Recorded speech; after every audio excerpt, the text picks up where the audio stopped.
Well, good morning, or I guess it's afternoon now, folks. Welcome aboard Flying with Mike. We're over in Europe today. Got a really late start today, folks. My apologies. It wasn't that it wasn't a great night at work yesterday. It's just a very long day. Shift starts at 7:30 in the morning. Last flight out at midnight due to massive delays. And then I didn't get to bed till close to 1:30. So, folks, it was a long night up at 4:30 for morning flights. Yeah, it's just one of those days, folks. Welcome to working at an airport. Oh, wait. We're at an airport. Hopefully, we'll stay on time here. Airport today, Vienna, Austria. So we're going to be getting ready for departure out of here, headed down to Samos Island or Samos. I don't know how you pronounce it in Greek, but Samos is good enough for me. Samos Island in the Greek islands. So head down, get out of the cold here, and head for some warmer waters along or close to the Med. All right, so there you have it, folks. Today, the Chariot will be the Toliss A319. Probably going to start seeing this more. Sorry to say, I do love the 747, but folks, this little sucker is packed with a lot of features, most of which I have no clue how to operate. So, I hope you'll all join the Discord channel and help me to start using some of this great stuff Toliss has bequeathed upon us. All right, and there's the invite, folks. So I really hope you come aboard. Also, if you're on the love watching our after we stream, we bring these videos to YouTube. There's our link to YouTube and our YouTube channel and all the videos, folks. Let me know in Discord, especially if you'd like to see those edited down, because some of those are like the last flight we did with the 767. There's more to come on what happened with that flight. I talked with Flight Factor. Well, let me rephrase it. I filed a work ticket with them. I got more back on them. Plus, I learned more in the interim. Doc Draken, welcome aboard. Thanks for the follow. We sure appreciate you being a part of the stream. Hope you enjoy the ride down to the Greek islands of Samos Island. So let me know if you need them edited down, because folks, I have yet to pull the trigger if I'm going to fly this round across the pond. Those are 8, 9, 10-hour flights, depending which way you're going, and of course the airport pairings. So, and if I put those up like I normally do, that's a 10-hour stream to sit through. So let me know if you'd like them cut down. Which will then mean I have to learn something and bug you all to help teach me in that arena. All right, so enough preview. Let's get up here in the cockpit and let's finish our pre-flight as our passengers are boarding at this time. Boarding in the terminal is closed for this flight. Now they're just getting on the plane. All right, so here you have it, folks, the Toliss A319. Quick kind of survey, your overhead. First officer, I'd say wave, but you know, he's camera shy. And then down here and all that good stuff. All right, X-Plane. We are in X-Plane12.03 release uno. And that would be one for those of you not up on Spanish. And by the way, that's about all the Spanish I know. So let's continue on. Now we've powered up. We've got the EPU on. We're aligning the IRS, which needs our attention right now. And everything else is ready to go. Some of the features I do know how to operate. But I operate them in a sense probably not how the real crew would. Okay, I'll explain as we start here. So let me get down here. Okay, for instance, I know this has to do with acres. I have no idea how that works in this plane. So again, any help you all can give me, I would love to hear it. I mean, I'd love to see it in the chat, but really, honestly, I'd love for you to come over to our Discord channel to help us out there, because you won't be just helping me. Folks, there's a lot of people flying this plane, loving this plane, and I'd like to learn and get as deep into this plane as possible. And the meat and potatoes of this plane is this box right here, the McDo. So, all right, so we verify we have our CFMs, which is proper for this plane. Current airnac, and let's go to init. All right, now don't rush in like you would on most other planes, folks. A lot of people rush in, throw their from to in, boom, gone. Well, then you're going to have to fill it all in. I caveat this, if you just push init request. Now, I know there are either within ATC-COM, McDo menu, or data a way to do this as well. This is how I learned it before the latest update. Which, by the way, is, you know, I should be putting that now in there so you all know how up to date we are.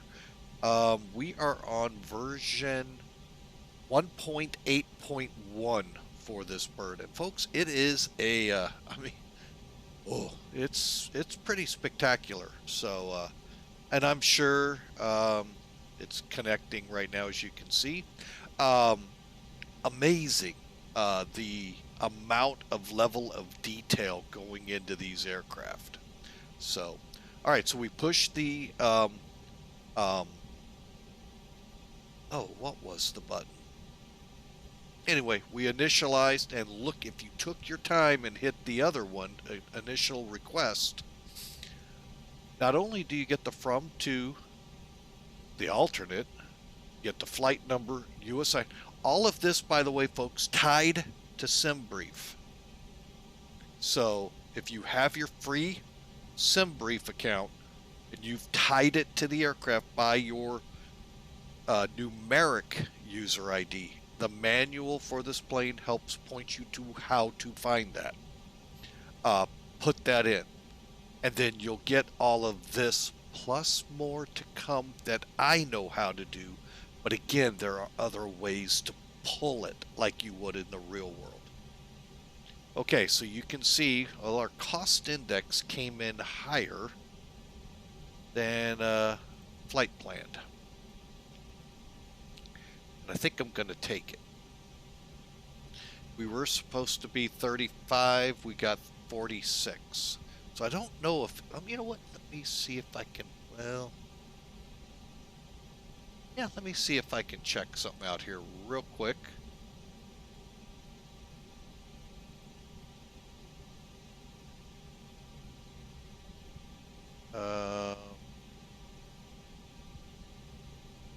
Nope, it's just one. Okay, I thought maybe it put another release out there and it recalculated to 46. We're going to go with it. What the heck? Let's clear the message. 39,000 minus 63. I do not know if this is accurate. Just to warn you.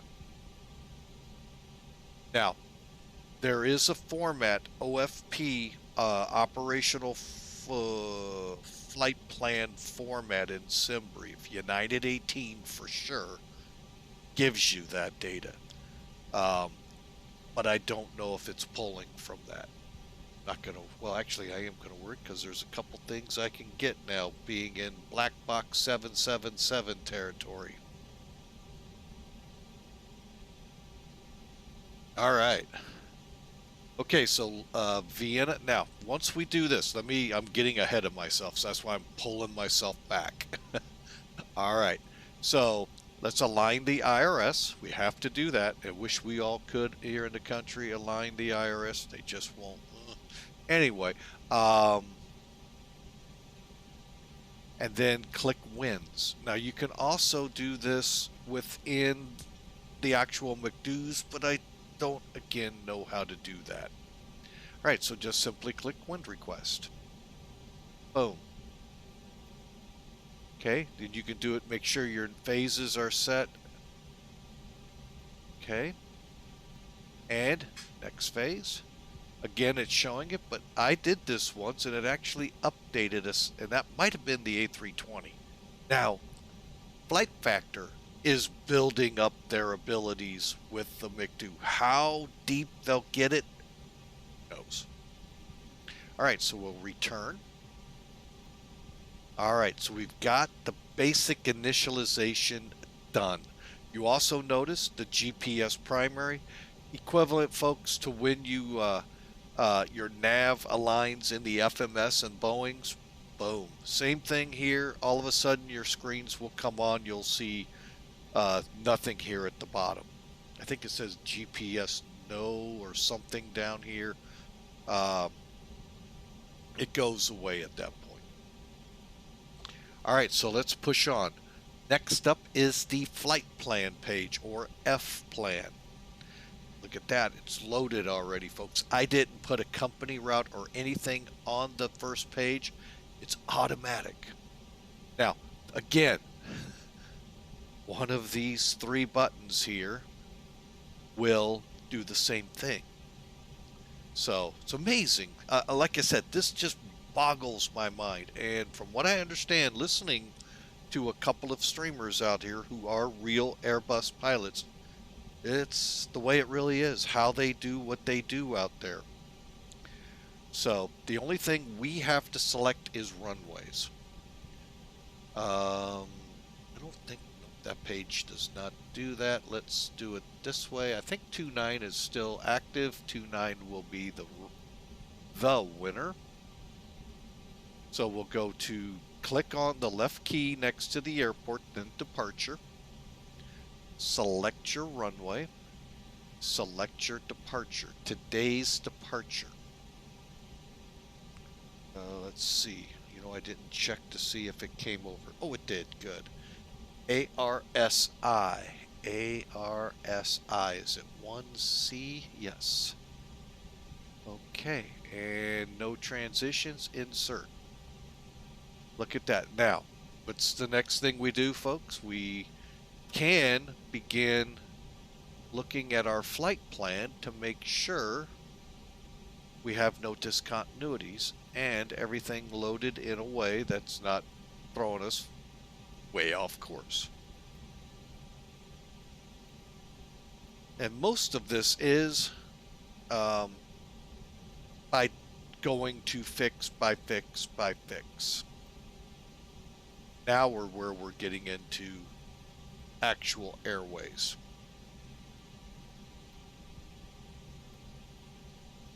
Top of descent. Now we're about to see one because we're getting close to the arrival.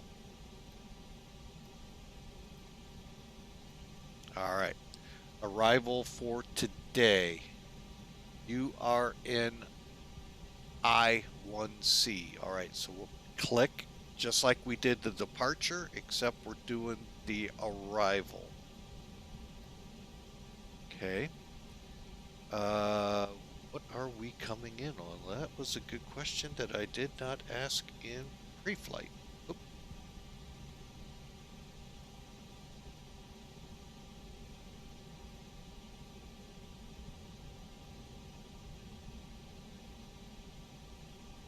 Oh, okay. Really?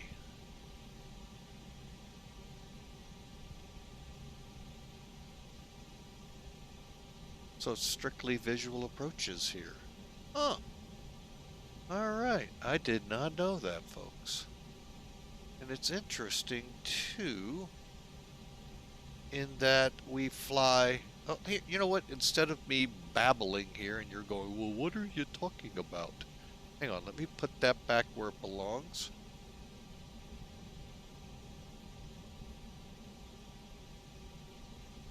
Here's the charts program, folks, and here is all that we can choose from this airport.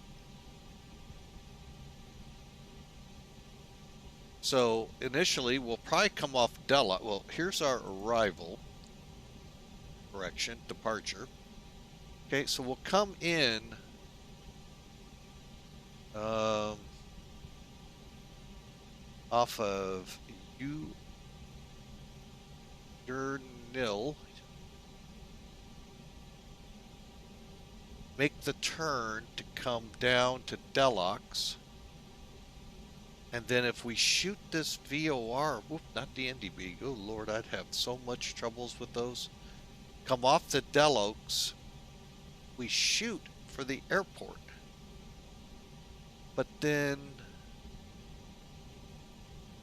still end up going outbound. Or would we come in? This makes no sense. Huh.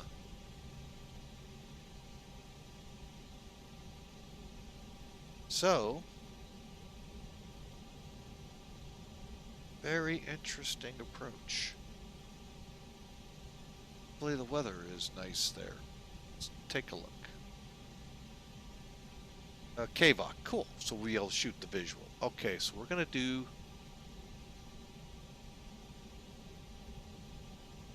Oh, just do runway 9. How about that? On the... Which one was it?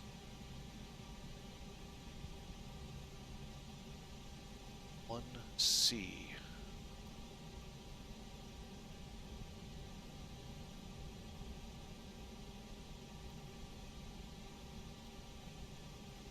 All right, and let's see what it did. And I will be right back real quick, folks. My wife has something to stand by.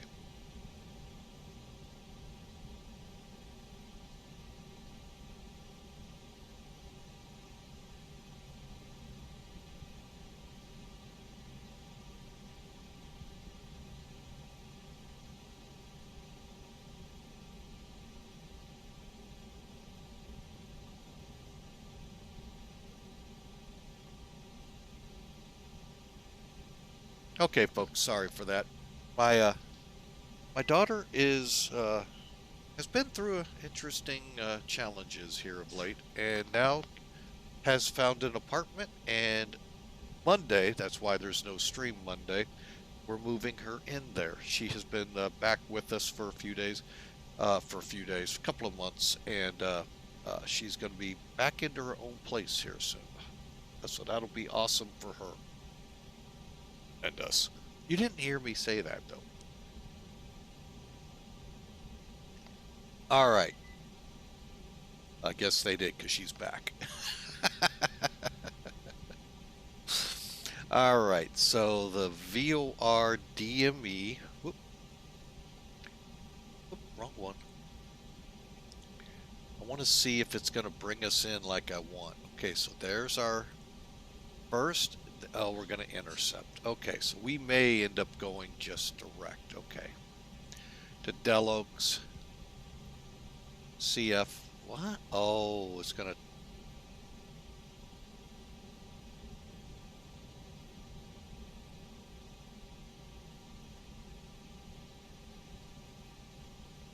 Oh, I see what it's doing. You can look on the... Can you see that? Let me see. Nope, you really can't. Okay, bear with me a second, folks. All right, so you can see what we're doing here. We come in to our first fix, D266 Papa, our intercept to come down here to Delox, and we bounce back up for the, so what I could do, we'll leave it like this for now, because I got a feeling I'm going to be hand flying at this point, and then we'll work our way to it. All right. So, yeah, there you go. See how that works? Interesting. Now, what would have happened, as you saw in charts, we would have came over here, done something to the VOR, looped back, looped out, looped around, zigzagged this way, that way, up and down, and finally come in on the approach. That's how I would have done it. Now, the real guys would probably just go zoom, zoom, and on the runway. So...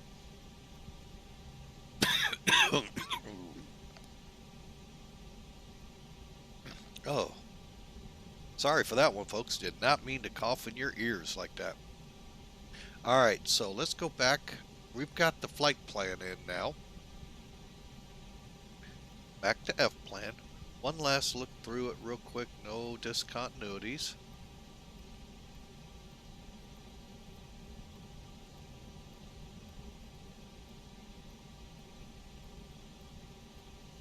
All right, S boom, into plan. Boom. Okay, back to F plan. All right, next up on our list here will be RADNAV. And I know there's a acronym here, and I think it's being done wrong, but go with it. Everything looks good out of here. Next up, back to the init page. Now we're going to go from the A to the B. See how you have the arrows here? Hey, we have arrows here. Make sure we're loaded properly. The only way to make sure in this is to go to SimBrief. I'm sorry, SimTool. You know, that's one thing I should have prepped, and I did not. Let's have the new SimBrief available. Get ready for a new format. That's all I'm going to tell you, folks. All right, so here's Sim Toolkit, and here is our loadout. 121 peeps to, let's see, 27,300 pounds in the payload. 17,003. Perfect. That looks good on that page. And our fuel, 17,440. We'll double check that in a second.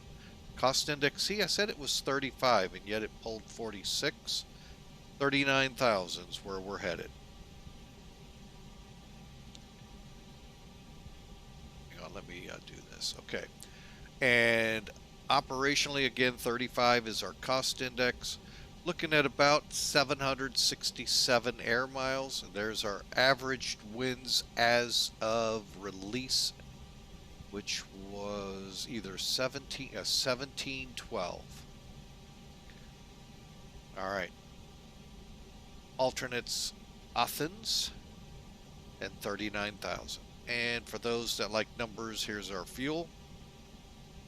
This is the default or otherwise LIDO on SimBrief. So we should have about 7.0 in the tanks.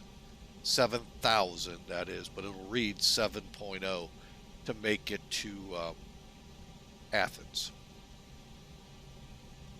All right, and there's our route to Athens should we need it, and there's our flight plan for today. All right, go ahead and pull Sim Toolkit away and continue on. All right, so you see 17.4. Here is our zero fuel weight. Now there's another way to check this. You can do it here. Go to the Toliss plugin. Comes up again only when Toliss is here. And check your numbers. 17.4. Oh, that's right, because we added a little more. I'm going to alter this slightly. 117.4. Reason being, I could not get the cargo to load 700. It's 800. Slash, and our new zero fuel weight is, or zero fuel weight CG is 284. Let's put the real numbers in here that the system's giving us. Okay, so we're 17.4. 17.4 is good. And again, a little, I think I had 17.6 to start off with.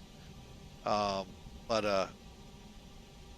we've been running on the APU here for a little bit. So the init B page is now set up. Reserve percentage 5%, 30 minutes, and everything looks good. Close that for now. Okay, the next page we head to is the perf page. All right, now this one is interesting in that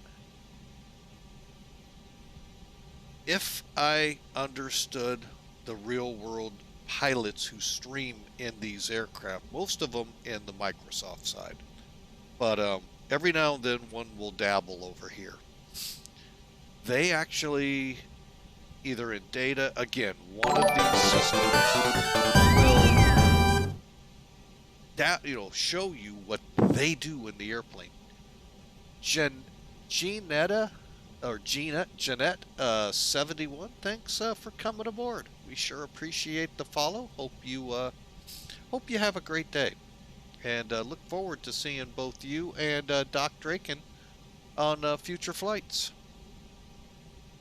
So, but since I don't know how to go either with these 3 switches yet, again, let me caveat that, folks. Greeting from awesome from Switzerland. Love hearing where folks are from. It's neat because in the beginning I had a lot of folks from South America and was it Germany? Germany or the UK, and now it's branched. I love seeing where folks are that are following the stream. Really appreciate that. Thanks for the first time chat as well, Jeanette 71. And I'm pretty sure I'm butchering that and started a international crisis, but I'm trying my best with sounding things out. But I do hope you have a great day. I'll hopefully get better at trying to figure out these names as they come out.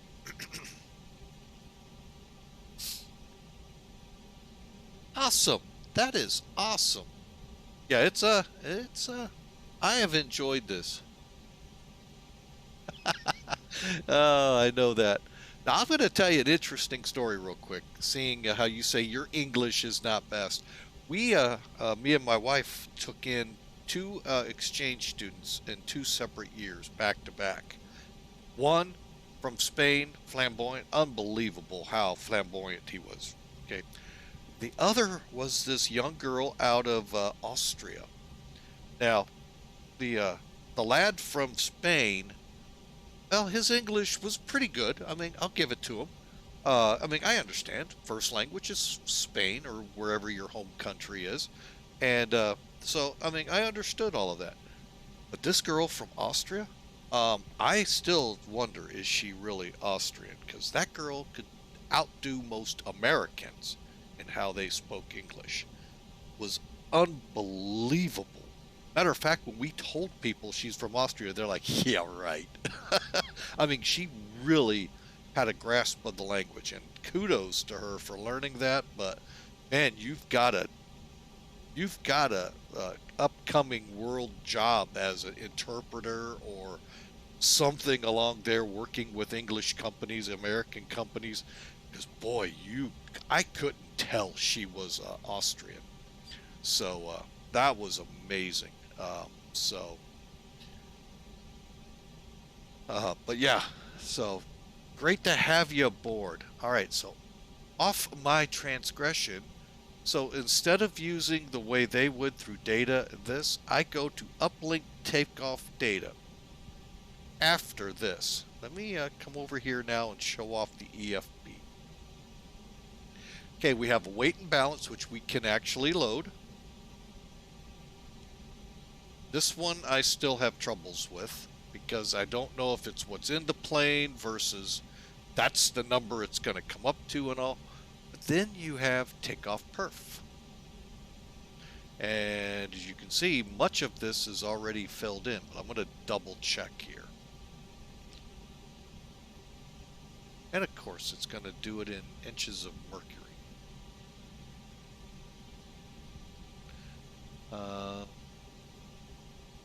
Well, there's always a way to see 3008 it's saying.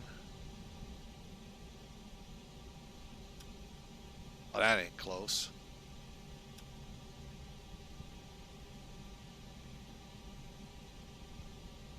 Alright, so 3008. Oh, you know what? I'll bet you it's coming off the map.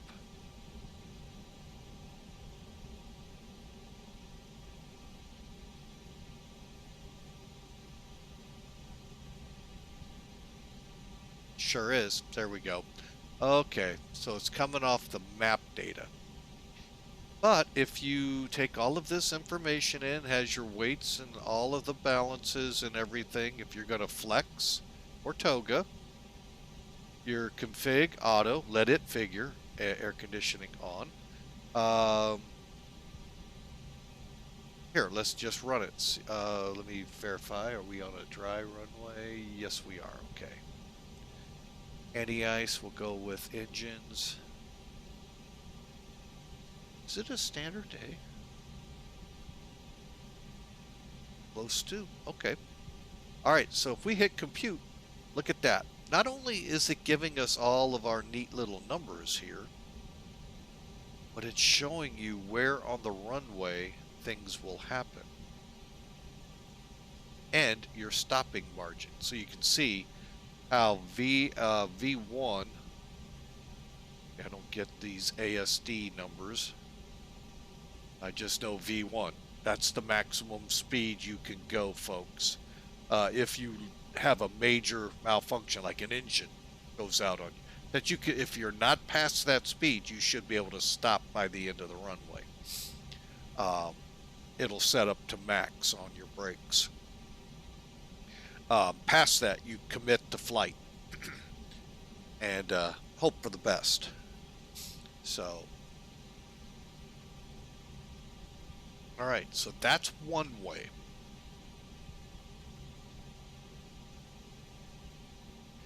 Okay, another way. We'll see how close they... Well, this could get different. Okay. Slope. Do I have a slope on this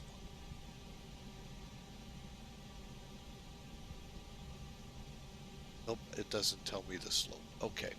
So we'll leave it there. So let's go 1F. And go see. Toga is 1. Flex is 0 here. Tells you your different speeds, and they're pretty close to the other one. Okay. So you have both of those. Then you have uplink T Toga. Now there's 2 pages here. If I go to page 2, oh, let me go back. I don't know how to do that.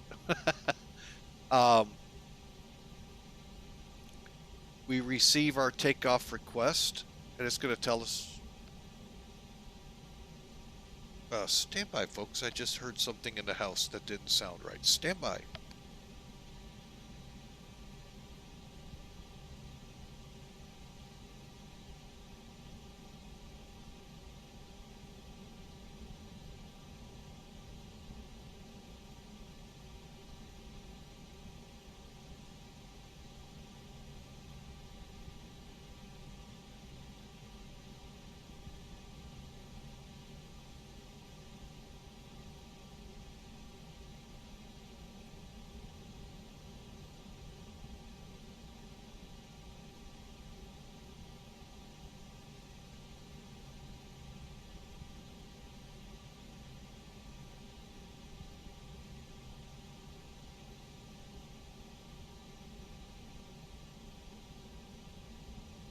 Okay, my apologies, folks. I swore I heard something. Okay, there's that, and then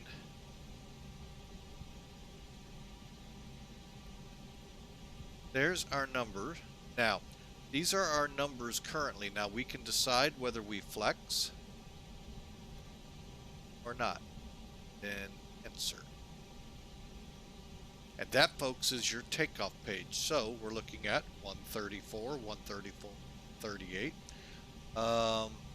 Blackbox71 has a great website for filling in thrust reductions, accelerations, engine outs, and such. You can find that here. Check it out. It's really good. He is a real-world Airbus pilot in Europe, so most of the data he has is European, some African, some Asian. Now, believe it or not, some of the American locations. So, I love to use this site when I'm able to.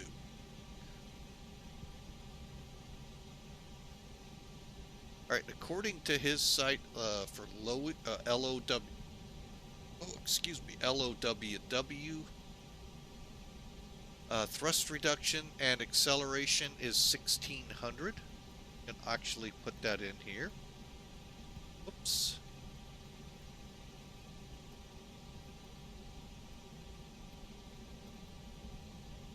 Okay, just like you see the format. Now the engine out he has for runway 29 is 200. And that just adds that extra ounce of, and he shows 10,000 feet for transition. So 134, 134, 138. Our trim for today will be up 0.05. Now let's see how close it got to Toliss.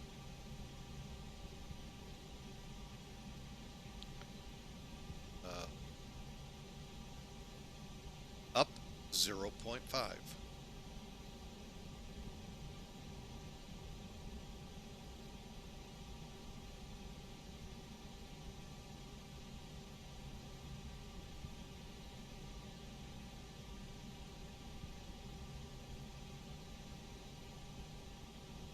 Okay.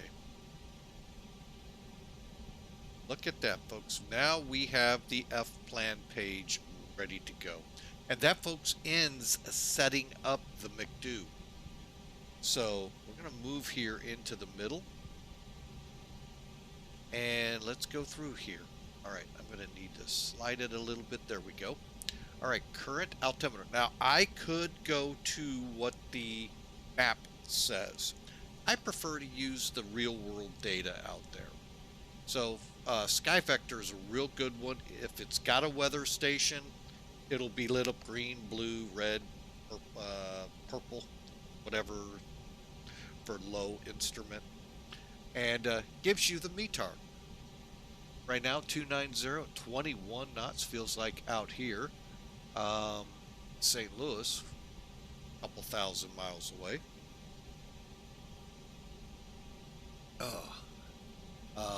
Got a few clouds to go through at 4,000, then it's 14 degrees outside and 1020. So, altimeter is set. Flight director on. We got our nav radio set to VOR1 and VOR2.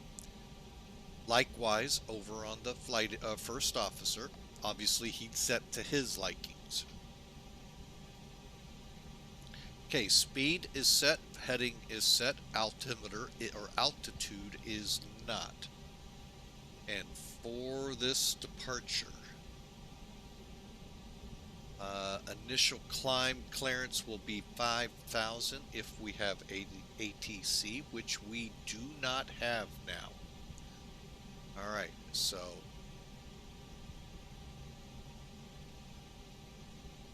and I realize it's getting late over in Europe, so that's why. It is now 10 o'clock in London, so push that in, I believe London, might be over in the mainland, but because I think theirs is slightly different. LB, that's fine. Nav. Just filling out the flight plan page so we can come up on VATSIM. Folks, if you're up to it, you're more than welcome to join me out of here or wherever you want. Hey, let us know where you're flying out of. It's always awesome to hear. Because that is one of our goals, is to actually take you from listening and watching to actually flying in the sim. And if, folks, I do actually have a couple who are learning to fly. Love to hear those stories and how you're doing. I remember those days back in the 80s when I was learning how to fly Cessnas and Pipers so that I could be an airline pilot that I never became. Did get my privates, did build up about 300 hours starting into instrument and commercial training, and a bad checkout, and I checked out. I really flubbed a progress check in my flight program of my own doing. I've explained it many times on these. Not going to get into it and bore you with you. But we're going to go... Oh, there we go. All the way up.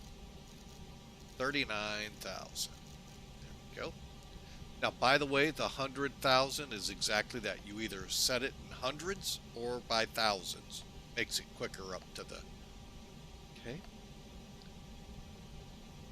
All right. And final connect. hang on a second before I do this. Because also coming up in my checklist is this, start your ACARs. So I'm not the ACARs on the plane, because I have no idea how to even begin to do that. I've tried reading it and watching and looking. I'm going to have to find a good real world pilot to show me how to do that.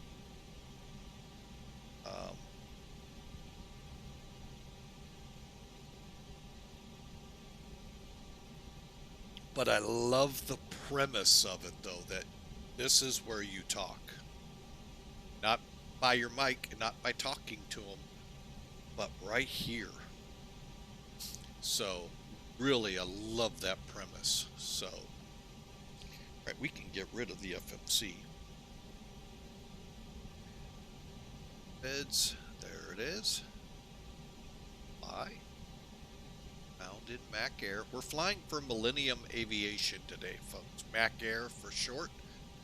Yes, Captain Mac, if you watch any of his videos on YouTube, he's the founder and CEO.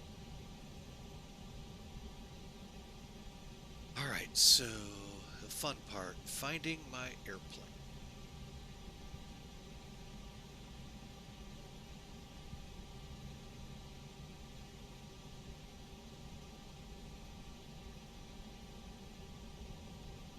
Oh, that wasn't too hard. Found it already. There's a lot of aircraft to go through, folks. So, 121. That off and start. Alright, so we've got the ACARS program running for Millennium Aviation, not for the aircraft, because I really don't know how to do it. Okay, so anti-skid on. Transponder. Alright, little tricky thing here, folks. This one's a little different. Now, flight factor, you're going to see off, auto, on, and it's going to sit like this. Now, IP brain says that means it's on. Auto means it could be off, it could be on. Depends over here. Switch it to on. Okay, then watch your... Oh, wait, I'm not connected, so that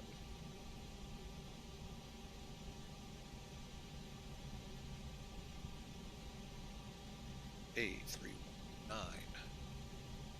Abus. Connect. Alright, so look up...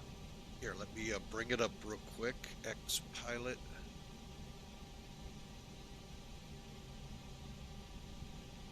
There it is. Okay, as you see across the top, you see disconnect mode C, ident, blah, blah, blah, blah, blah, blah, blah. Okay, pretty simple stuff. If they don't see mode C lit up, well, on their screen, some of them have anxiety attacks. I really think they do. So make sure one, let's go to auto. I'm curious, I haven't tested. Oh, it did work. Cool. Works in this one, does not in flight factor. I had a long discussion with one guy in Arizona. He just could not find himself. He just had to, and I ended up finding out 2 flights later you had to actually turn it on. Weird.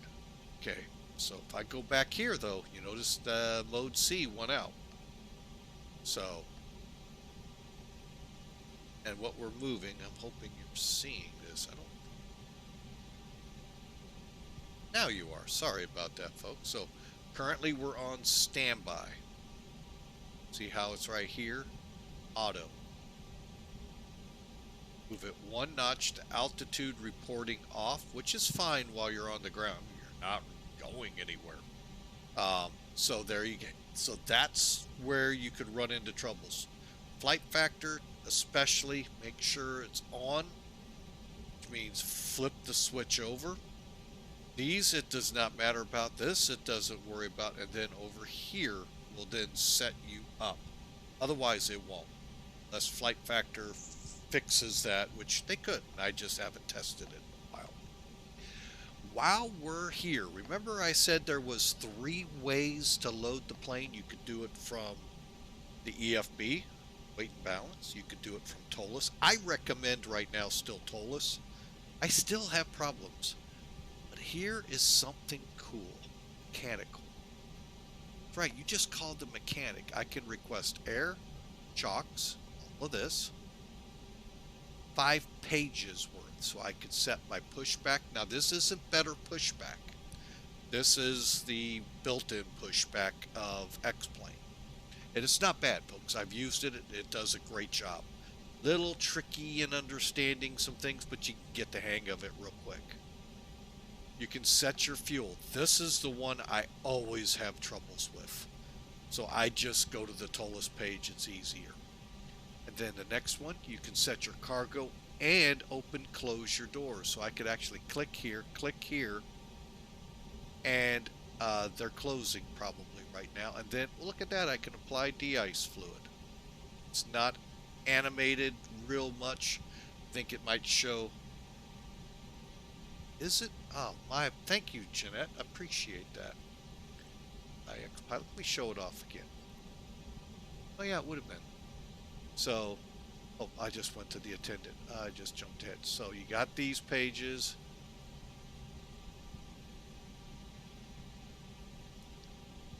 And then the de-ice. Then, like I said, you can then go over to the attendant page. And again, I can close the door. Once door, if you might have heard this in flights. Well, we appreciate. I love people watching me because I forget things. You might hear the attendant say, "Flight attendant's arm and cross-check." This you can actually do. Then the next page is set your packs. Now, if you click load or unload, it actually does that. So it actually is pretty good. Now, you're not going to see people going in and off the plane. Sorry, folks. Just not going to happen. But at least, it's a little bit of eye candy. All right. That's the other way to load the plane. Langer's 1987.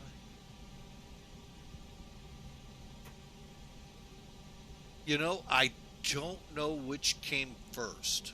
I'll be totally honest. The A321 that Toliss has, and I'm not sure if it's the base, if they have a basic one and then a Neo. But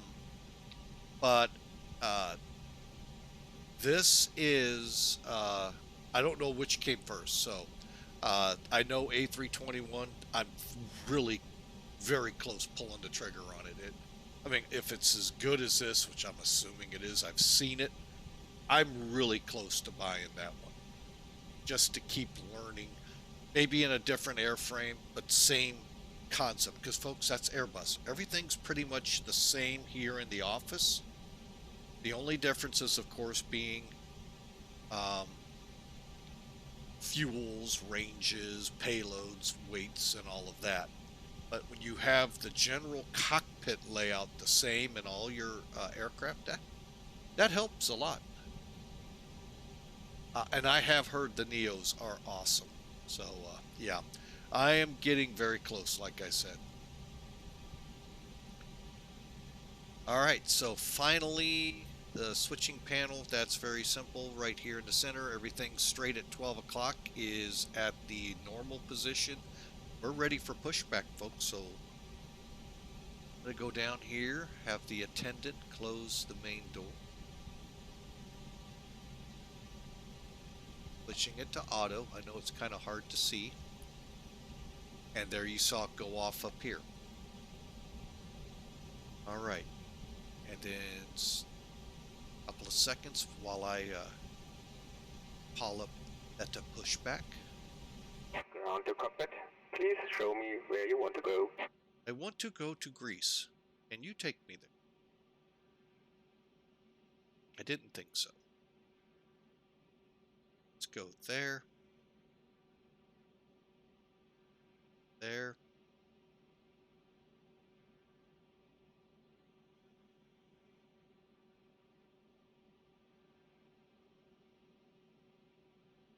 Ground to cockpit. Toes driving up. Alright, so we are now on interior power, so I can come off the external. That's flicker was going to the APU.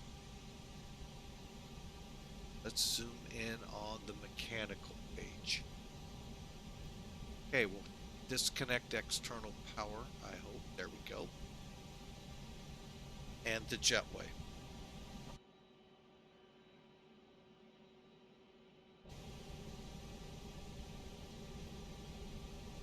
And the chocks.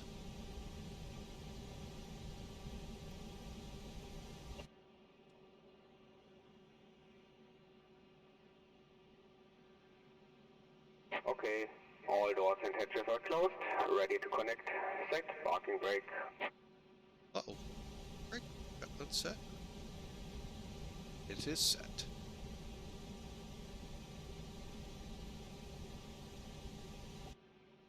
Okay, he's moving. Okay. I hate when they say that to me because it makes me think, did it come unset? And they're going to lift the nose gear up and then they're going to push us back.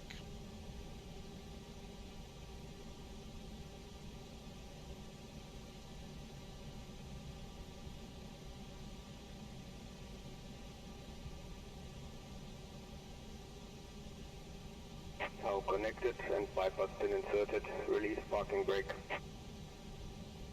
Stand by, just getting some things set up here. And area's clear.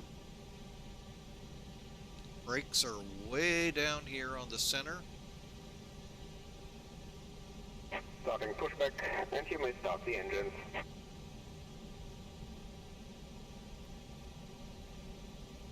Alright, we're going to get out of the gate area here first so we don't suck anything in or blow anything out behind us. Plus it takes a little bit to warm up, so... Alright, so we're just going to push back here and get things going. We'll let you kind of take a look around the aircraft. Wow, we got some traffic here. Do we have ATC? Didn't show earlier.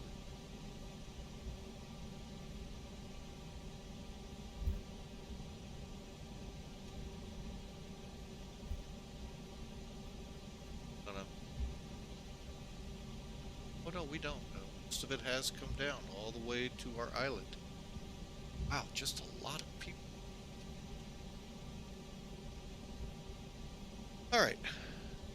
What do you say? Start them up?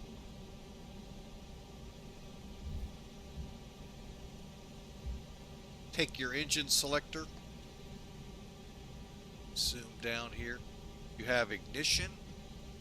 Crank, I think, on the other. Go to ignition, start. Okay, brings you up to the engine page automatically. And I'm going to start one first. Valves open. See it all dialing up here.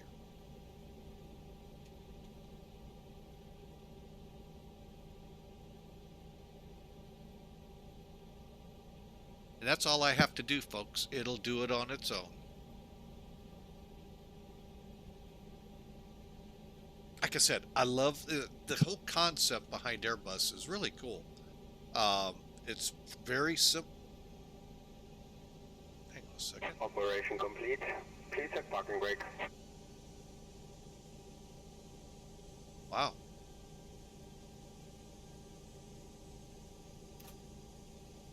Brake is set. Disconnecting tow. Stand by.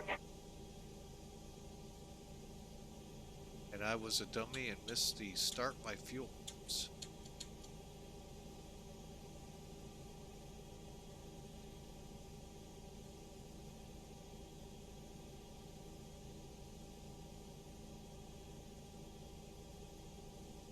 Cat 3 dual knob system.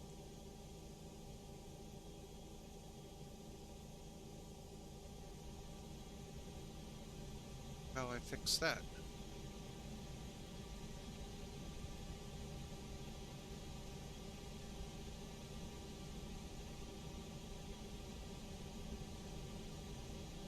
Again, things I don't know, but I wish I did. So Perfect. So with the turn, and bypass pin has been removed, and signal on the left. I'll see you next time. Have a safe flight. Okay. Get the other engine going while he's doing his thing. There goes our tug. And what we're looking for here is the person driving will get out and they'll hold their hands in the air. Real world, that's your pins. You want to see those so you know you're free to taxi. And he's holding the pins. Now, in the daytime, he might see you. Maybe at night he won't. So a little quick flash of the light will let him know you've seen it and you're good. So we're waiting on engine 2 to fire up. Boy, that went quicker than I thought it would.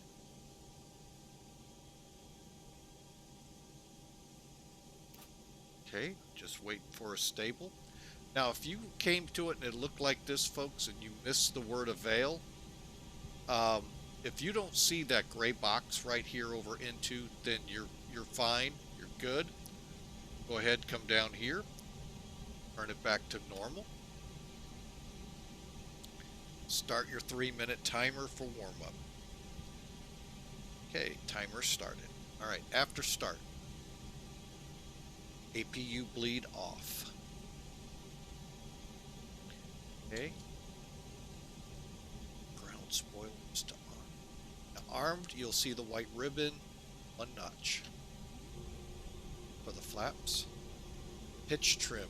And at the same time I do this, I set my trim and check my flight controls. So first, make sure they're free. And you can actually see them working, as you can see on the panel. A few other pieces of information are there for hydraulics of what controls what's surfaces out there. Butter.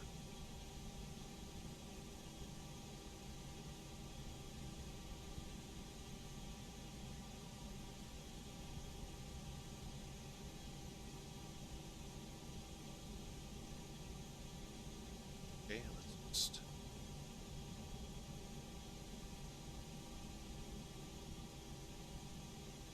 all right, and the trim was 0.5 on up.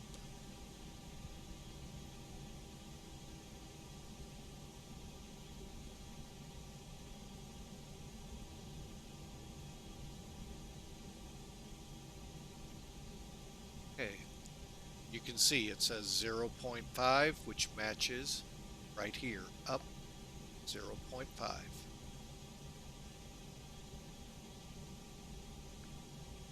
What else do we have?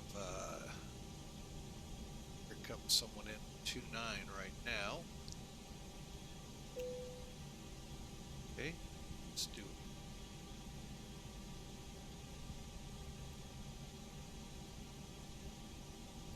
Okay.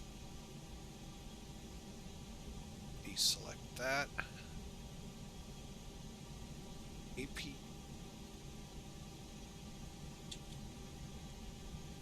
Okay.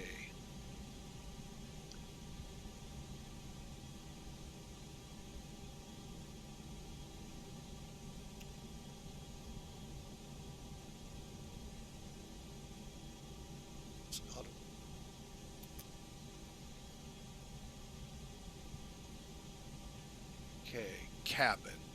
All right, to get the cabin, this took me a while to figure out and think, man, that. Okay, you saw it was blue, but if you click up here, I think this is the one. If I do that, it answers, and now you can see the checklist is all ready for me to see if the aircraft passes the exam. And the test was good. They passed. All right, so we're ready to go.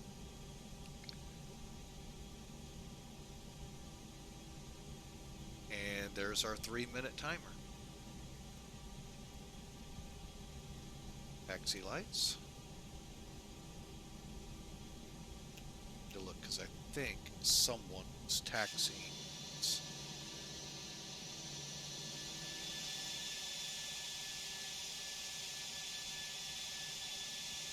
Vienna traffic, Austrian 572, taxi to runway 29 from gate Fox 21.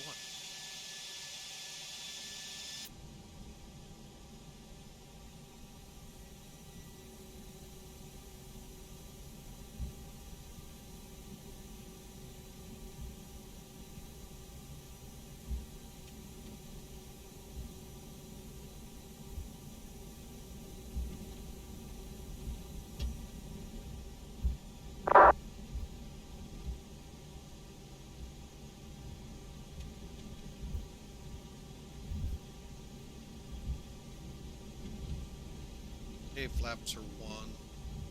Armed. Let's head down here. I don't know which taxiway I want to use.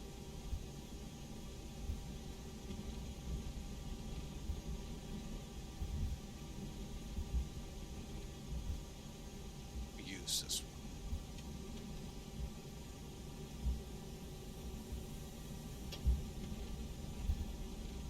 one. All the way down to Alpha.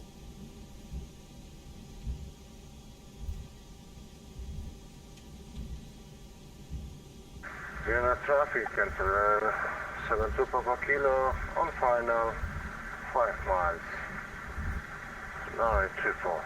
And we'll see him up ahead here shortly. We'll wait on him for departure.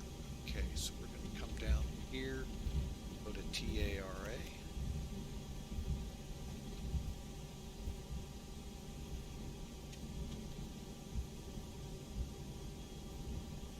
Go ahead and get my weather radar on.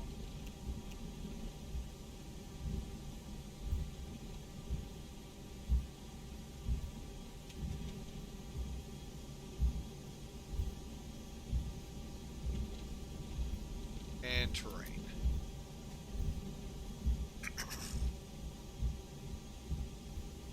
And we're getting close to A1.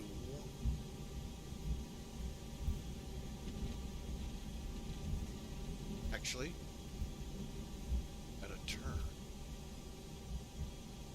We'll do an Alpha 2 departure. A1. Gotta hurt us. Do a little zig in the zag.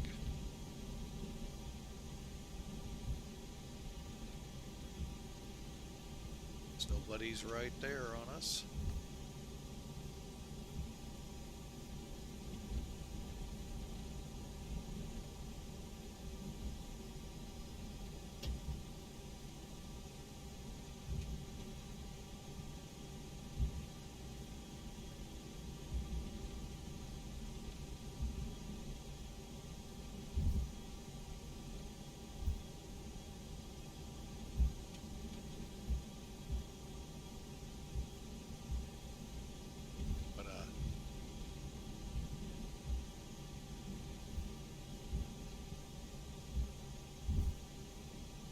Okay.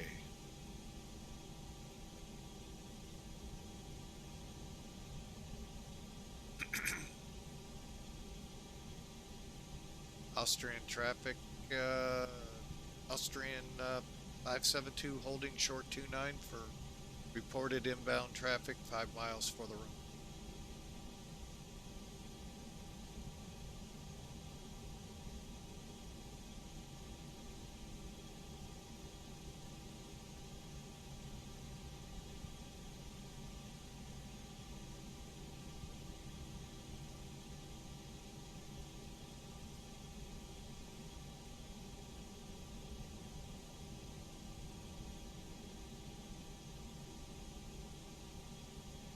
I don't see.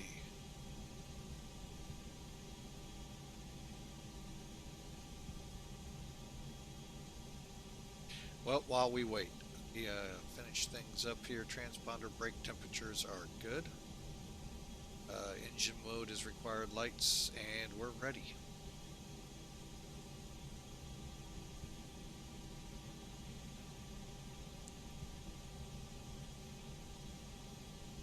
Austrian traffic here at Vienna. Austrian 572 departing 29.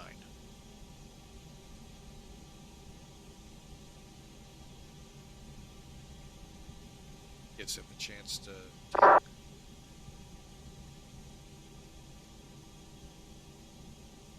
But yeah, so we're going.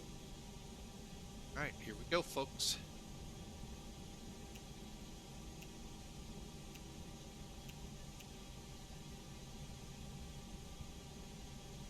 Flight attendants, take your seats for departure.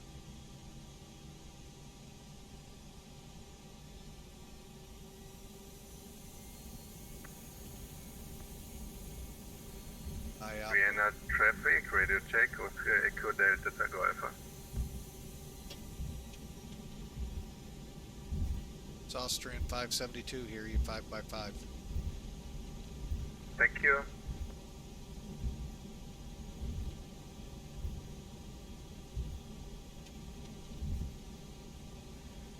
Vienna traffic, Oscar Delta Tango Alpha, taxi to runway 29 via Lima and Alpha 6.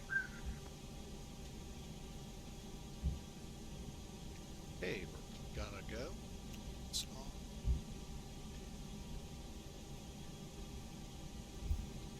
50%.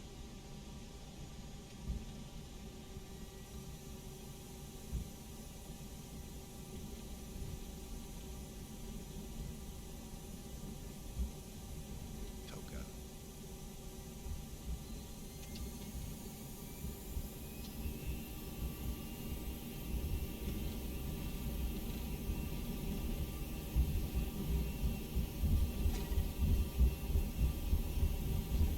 Knots. Little squirrel here.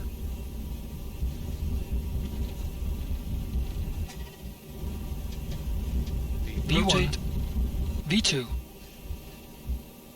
10.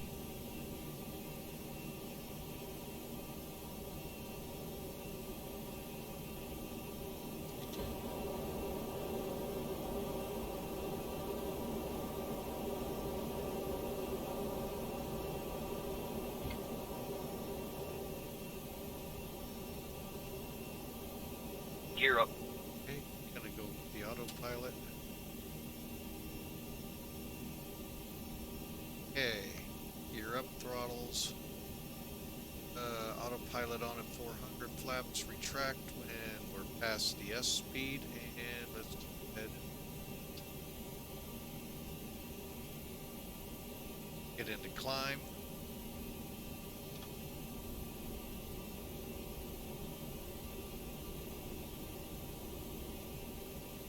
Mode normal, anti-ice if below 10 degrees.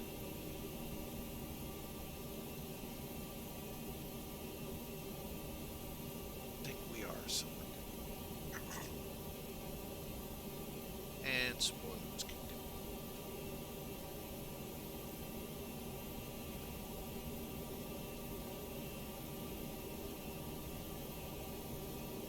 And we're airborne, folks.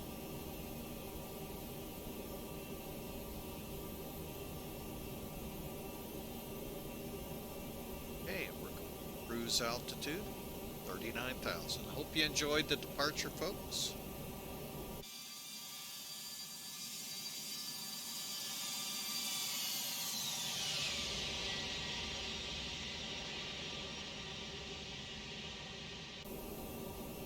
Nice little bank through the clouds. What we would have loved to have shown you an X-plane or the 767, we couldn't. We had a lot of troubles. We'll talk about that here once we get going a little further. I'm going to show off these clouds a little bit. And I'm here to tell you, folks, at first I didn't think they were doing well with them here at X-Plane12 with the new release and all. But you know what? Over time, I took a trip, my first Airbus trip, yes, to Arizona. And I'm here to tell you, folks, it actually out the window looked pretty similar. So,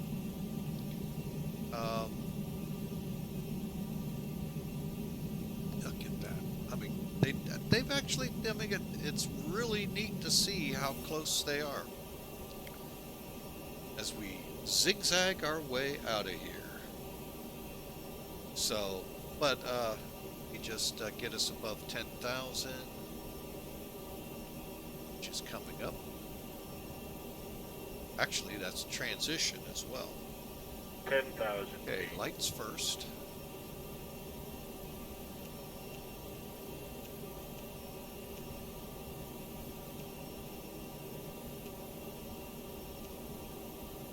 All right, and then standard up here. On standard, cool. All right, but yeah, as I said, they looked really good. And then me and one of the moderators, Hawker 125, flew down in the Philippines a few weeks ago. And well, actually, it was a few weeks ago now, I guess. And folks, the clouds, the thunderstorms, I'm really starting to look forward to springtime, seeing how they look here in X-Plane12, down in the southeast, south, even over us when they come into St. Louis here. So I can't wait for that. So, but for now, folks, we're climbing. Let's talk about the last flight. Kind of weird, you going back in the past year, but we had a lot of problems. We could not get X-Plane12. The sim itself was fine. It was the new update to the flight factor 1.6.9. I think it was, is what it is. I couldn't get it to really move without a lot of power. At first I thought, did I actually load the X-Plane12 version? Yes, I had. What happened is, I didn't, when you do the loading of the plane at the beginning, you got all the screens, and the updater came up. And in that updater text, it said nowhere in there that you would need to reload the actual simulator, not just the plane like we normally do after putting the validation keys in. So I went back. Obviously, that sim was shut down because we ended up flying to flight in X-Plane11, and everything worked fine. Moral of the story, make sure you know everything with the change. I still thought it pretty cool that the X Updater program kicked automatically with a new version out there. But it was me going to X Updater, reading the update to see you have to reload the aircraft. Not like, and then, like I told people then, the other weird thing, when that screen came up, when I loaded the plane in sim, that there was an update, needed your email and your validation key. Cool, no problem, got it. When the airplane loaded up, it needed to either verify the key or have it put back in again. That I thought was a little over the top, but you know, hey, it's Flight Factor. It's their company, their policies. I'm not going to sit here and other than say it's weird. And that's where it would have been nice to say, because all it said is reload the aircraft, not the sim. Had I reloaded the sim, we would have been fine. So, moral of the story, try to get as much information on these updates as possible, and probably if you update it, restart the sim, folks.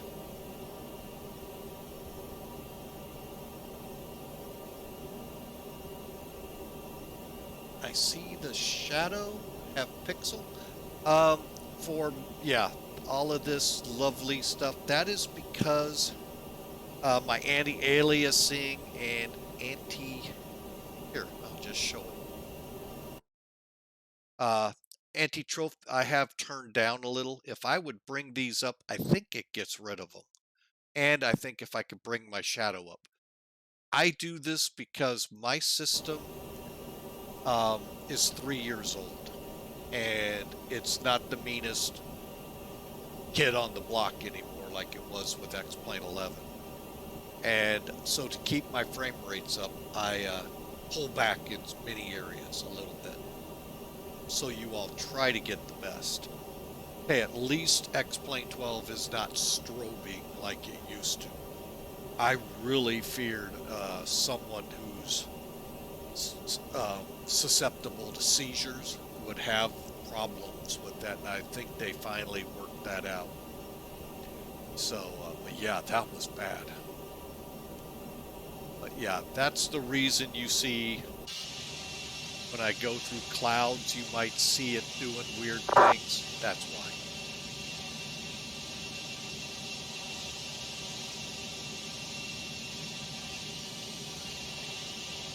And there you go, folks, the Toliss A319. Now, this aircraft, unlike the Flight Factor, comes with both engine sets.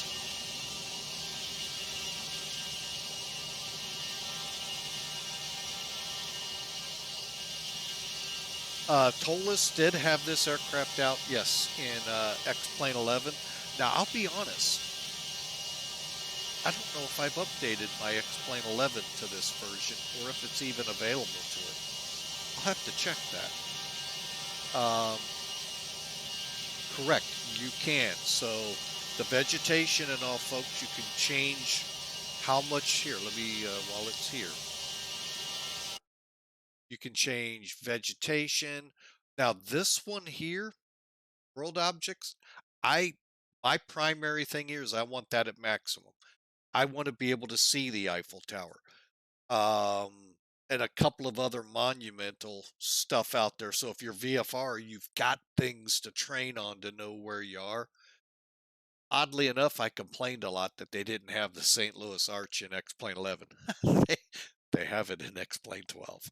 I doubt they were listening to me, but it does sometimes make you feel good when you see that. But yeah, you can change all of these to high. I think this may be still too high for real world situations. I don't know. It just, you can set your clouds down if you're having frame rate problems, and all of these can be changed. But you can see this little lining right here. That's part of the anti-aliasing, anti-tropicking, whatever it's called. But this was originally in 11. They made an all-out update. Is it free? Free or like $10, one of the two, to bring it over to 12. 1080. Far back. That sounds like my computer before this one. So this is a 20. Hang on, let me find the stream element command I have.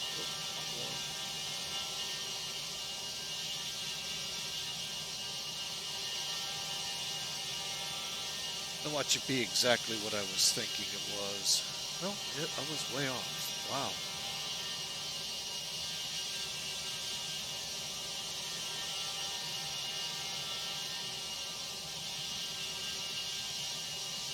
I may have to change that. That's way too much. So there's what I have. The basic gist of it. So, and that's what, I've turned down. Oh yeah, they've done a real good job. Prepared, I think, was the one that started the evolution of shadowing, and then Microsoft 2020 and X-Plane really took off with it. But I could be wrong.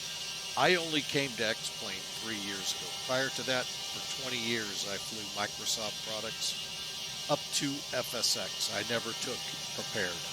And yeah, I can hear you all go, man, you should have gone to Prepared. You'd have loved it. I wasn't having problems in FSX. I'd gotten a new computer, which got rid of all the problems and enjoyed. It just ran out of memory. So that's why I'm on a new computer now. Never seen that. I've never ran a computer out of memory. But this kid did.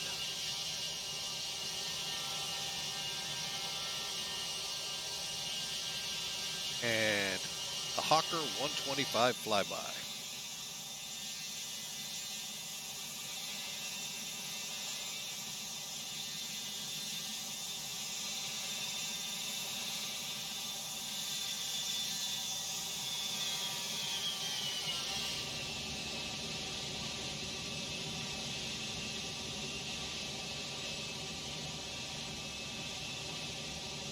And the one I prefer.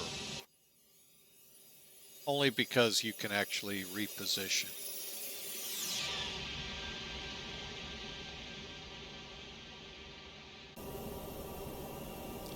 Right, we're through 29,000, folks. Time is about an hour and a half to Samos Island. And let me see here.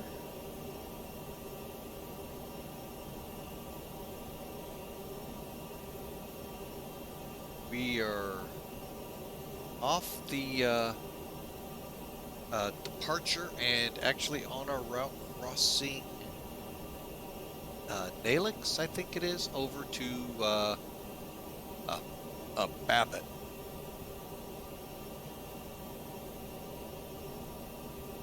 Alright, so I am going to tilt the radar.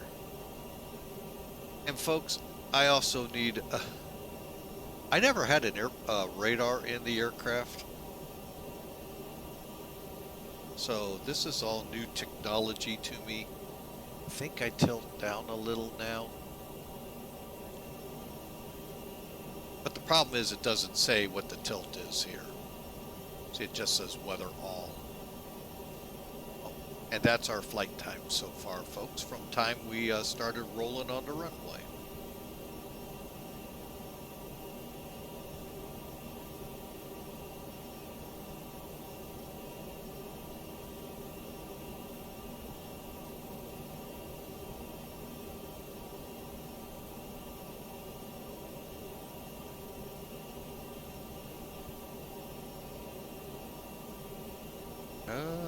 Let me double check. I thought I did there, Langers, but I am notorious. Yep, I have TARA set. Oh, I only had TA. My bad. Thank you, sir. See, I really do need someone in that other seat. Two-man crew really does still do the job of making sure everything's right. Thank you for catching that.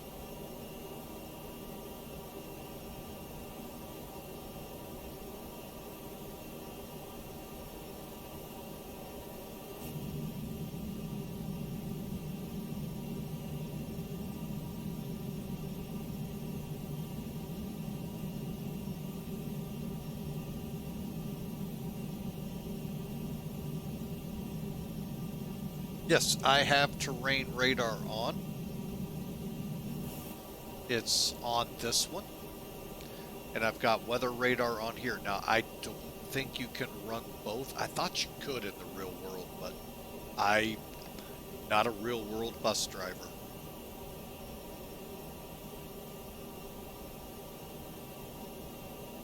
Matter of fact, let's push out a little. Let it reset, see if that's going to help us.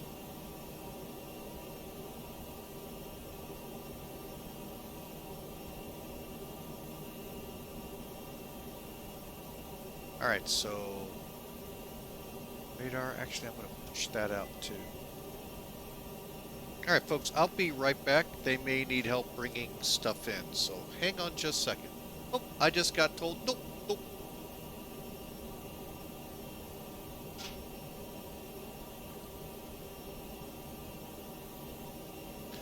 Alright, yeah, my, you gotta love companies out there, folks. They say they can deliver Monday, which would have been perfect because that's when we're moving her in. And they, she's not in the apartment yet. They delivered it today. But the property manager was able to get it inside, and also it is safe. Just, you know, it sometimes cracks you up. But, you know, then we complain, of course, when it's late. When it's early, we're like, we complain as well sometimes. They can never win. Uh-oh, no METAR available for... Did I spell it right? Let's find out. LGSM. Must be an airport that doesn't operate at night.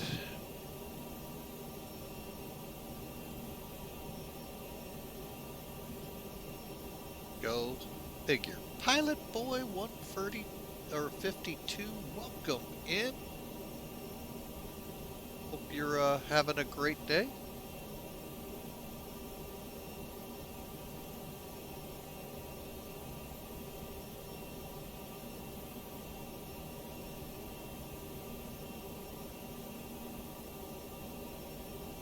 And folks, that exclamation mark verse, that what I've done is I take the every day the verse of the day, and I plug it into obviously you can tell Stream Elements, so that you can pull it up and see what the hashtag verse of the day is. And if you go to that hashtag verse of the day on computer or mobile, you'll also see the devotion that goes with it. And it's a pretty short one today on it. And we'll get into that also a little bit since we do have about an hour and a half to go.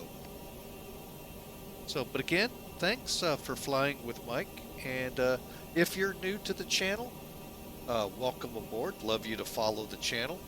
As our two newest follows have, from Doc Draken and Jeanette71.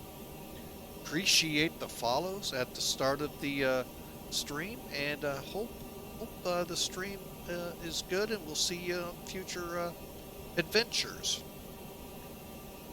Not sure yet if tomorrow we'll do a stream or not. Not scheduled for one because a lot of things going on in the household at this time. But if we get time, never know. Might even pop a surprise stream out there. So, right. So we're about 20 minutes now into the flight. So, still trying to get to 39,000 feet.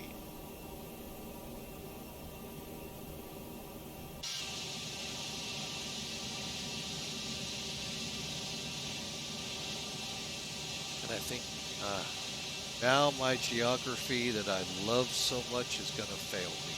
I am not sure countries. I think we are in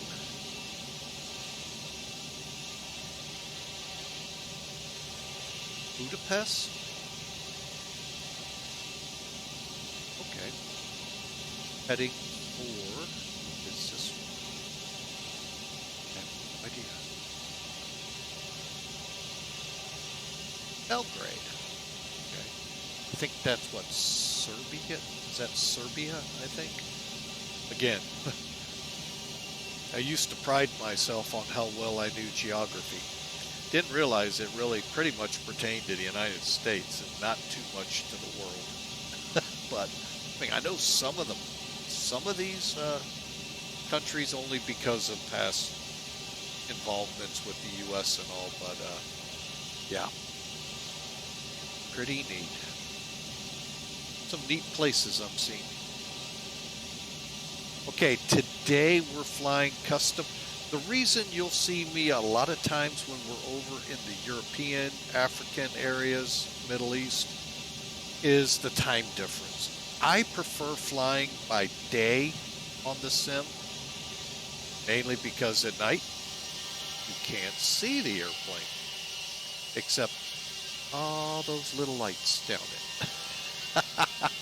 Yeah, it's 11. Oh, so it's almost midnight. Okay, I knew we were getting up there. So I just changed the clock so I fly it in the daytime. Just so that you all can see the plane.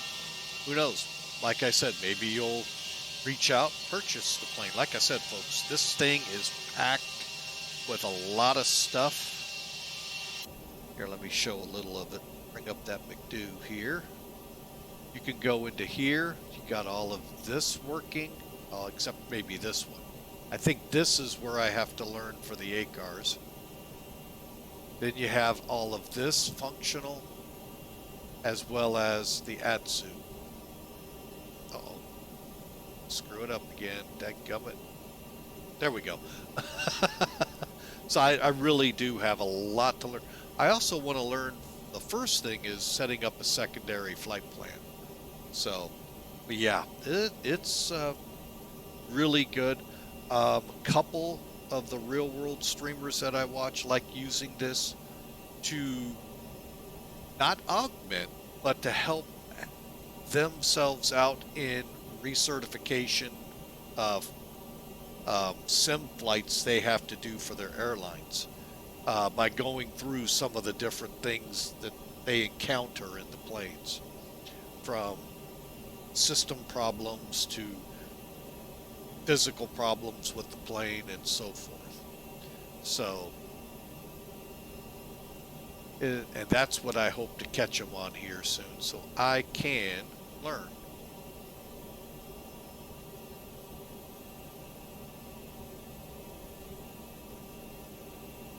But sometimes they go through so fast, I can't keep up in trying to learn. So, all right, we've reached 39,000. Smoking light stays on, seatbelt sign goes off. Now, one thing you're going to see here, though, this activate approach phase, only do this, folks, when you have control of the speed, not it in the managed mode that you see, aircraft mode up here. As long as you're controlling the speed, you could do that. Reason being, if you do click this,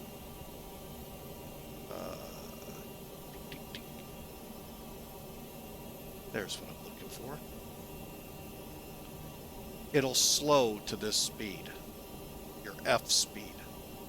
And you're going to drag that, and I think we're like 700 miles out now. And you're going to drag that all the way there. So you're going to be like 39,000 feet, just kind of like hovering.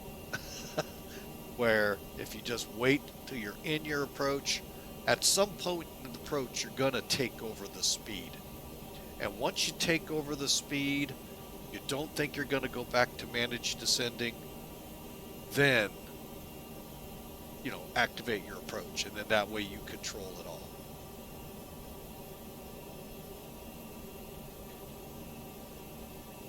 Let's go back to... So we're 499 miles away from the top of descent. So, kind of brief the descent.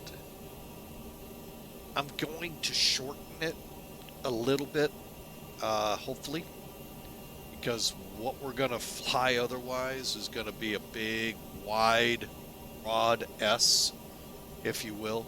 Not an S, but we're going to drop down to a fix, then swing around to come back up to get back on the same course we almost, pretty close to what we were before. So, but we'll look at it here shortly.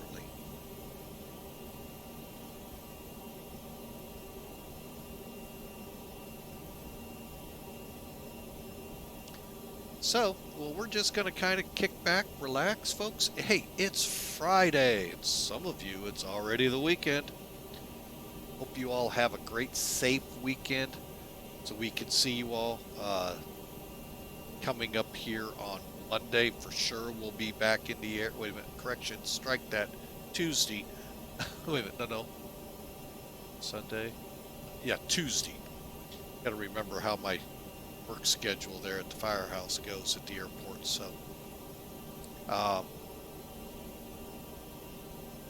So enjoy, folks, and by all means, folks, we'd love for you to ask questions, love for you to talk amongst yourselves, and be a part. You know, we'd love for you to be here.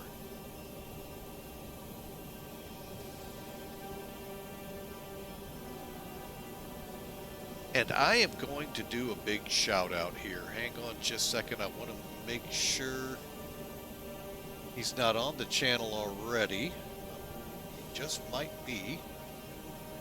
Wait, what did I click on? I did click the right one. Oh, there it is. I love this. May 57 years of age go better for you than it is for me.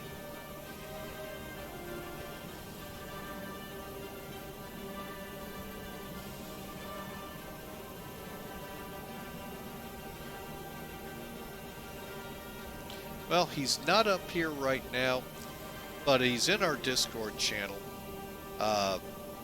B4D Attitude, otherwise known as Bad Attitude, has passed his final exam to be a dispatcher.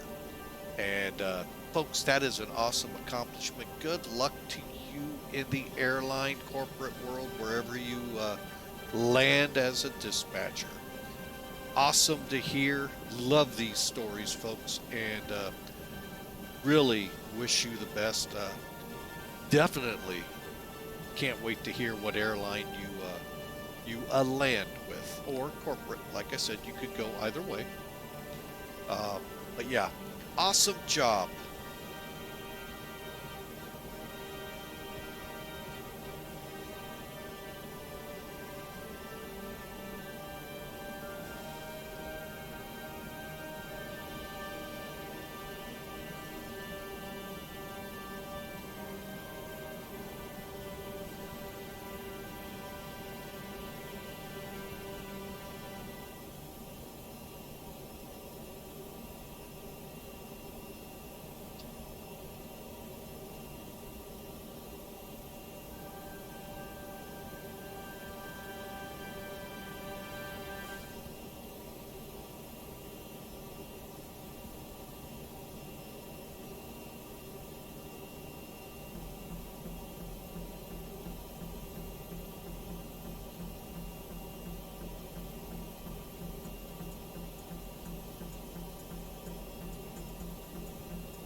All right, so let me get over here.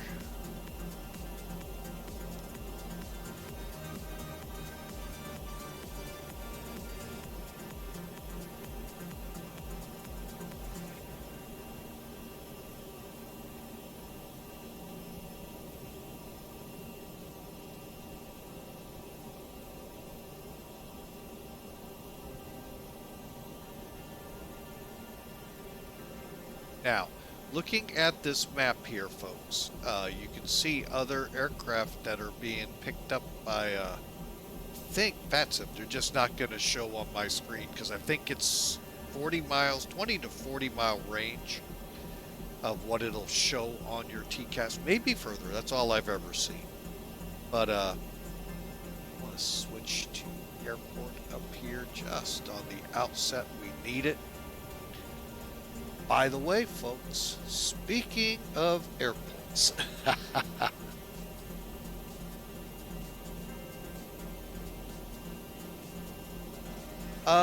never been to 39,000 feet. Nope, 30. Hang on a second. 37. Well, no, I think we went to 36 to Mesa, Arizona. 37 on the way back. About 37 is the highest I've been.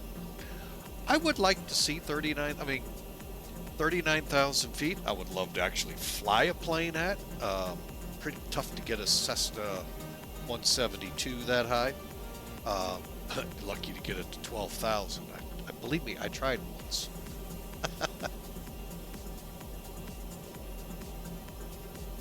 Found out it truly is the service ceiling, folks.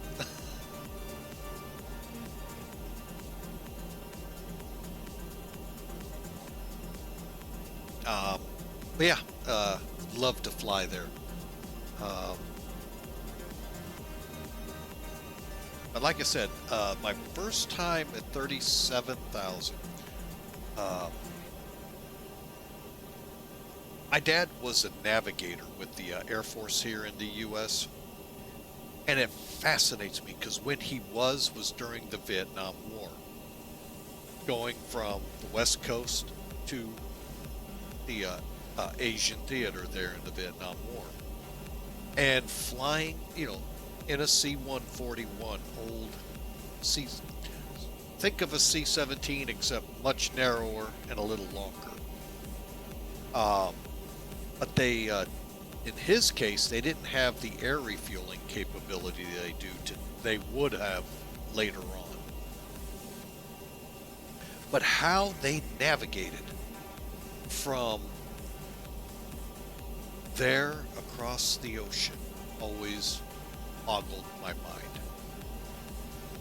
And he told me, get up to altitude, you'd be shocked. Above 35,000 feet, you begin to see a slight curve to the earth. The higher up, more of the curve. And he flew Learjets when he got out. Flew Dash 8s to start with.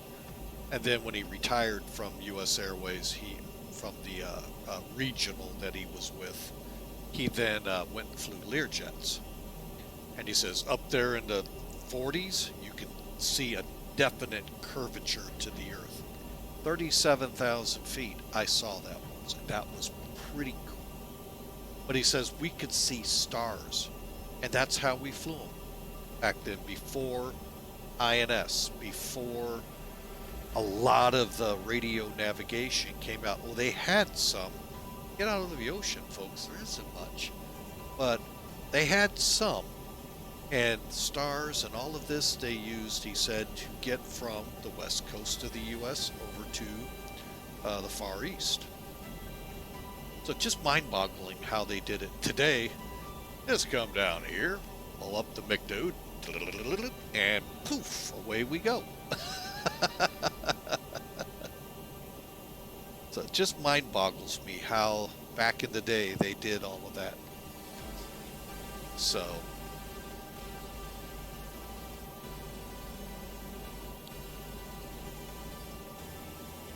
likewise, let's take World War II. I mean, going just from Britain to their targets over in Germany and wherever over in Europe. I mean, granted, to see the actual routes they flew and all, oh my gosh. But they again,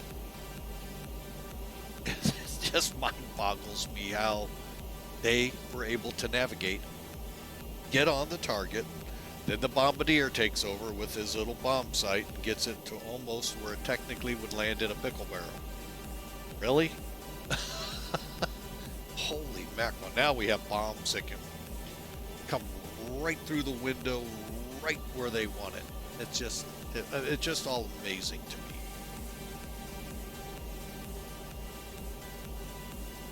So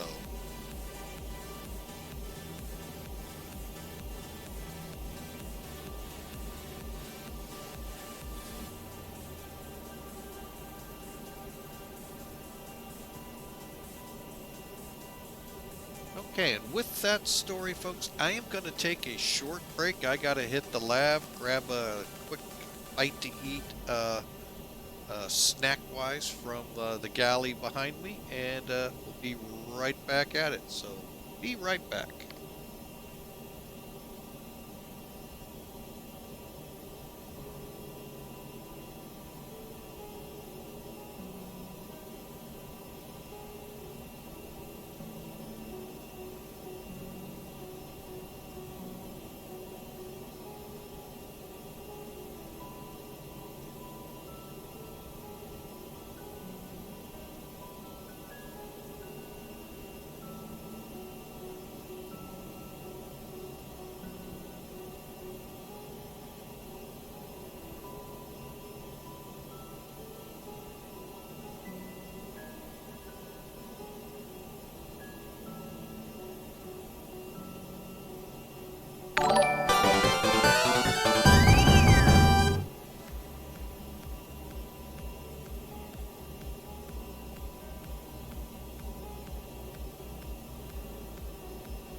All right, folks. Let's do a quick system check here as we continue on to Samos Island.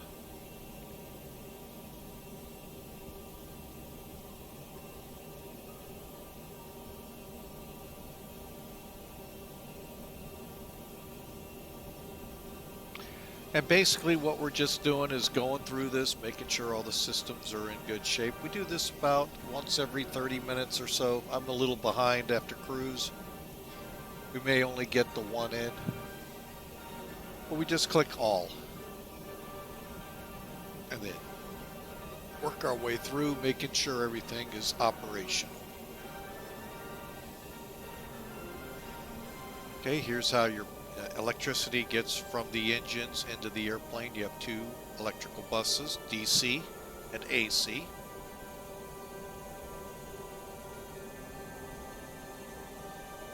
There's the hydraulic systems.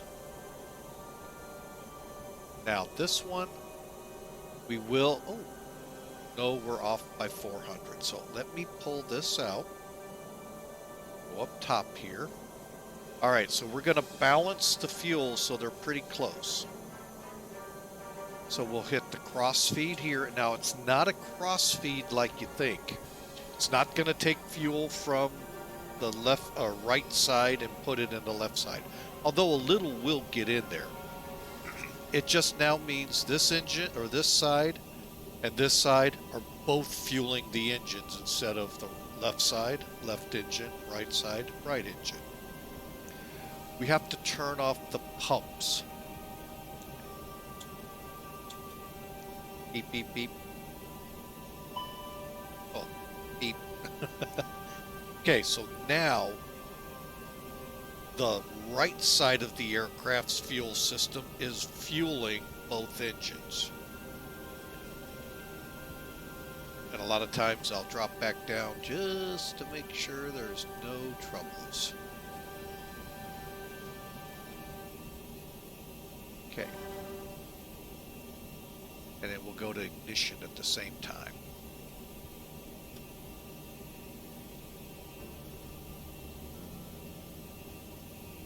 Okay, let's just kind of watch. It's going to take a little bit.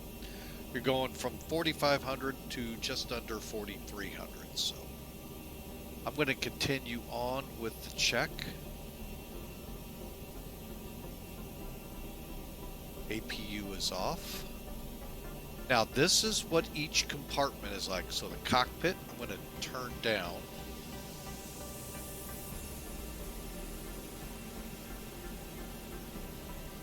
One notch.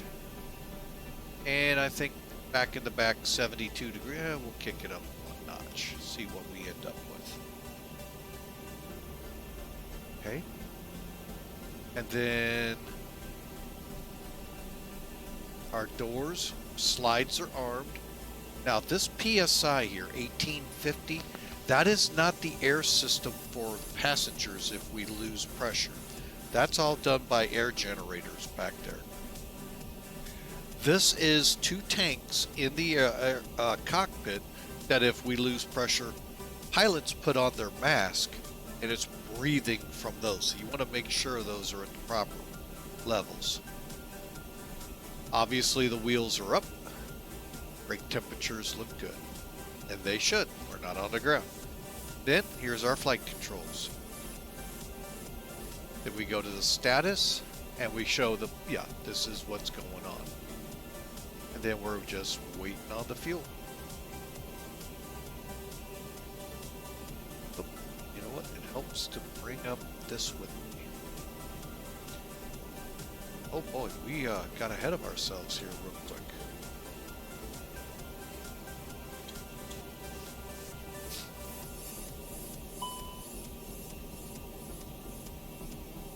Went faster than I thought it would.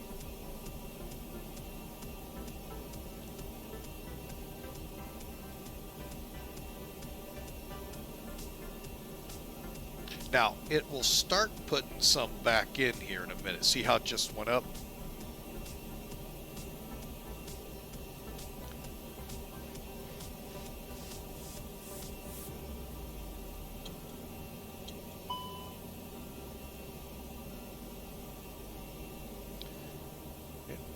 always go one too many. Engines look good. Fuel. Okay, I'm going to take this up one more time. Okay, so you can see now both engines are feeding, and being only a couple off like that, folks, we're only 10, 5, 10. We're not worried about that. Okay, and then we'll resequence. Let's go back to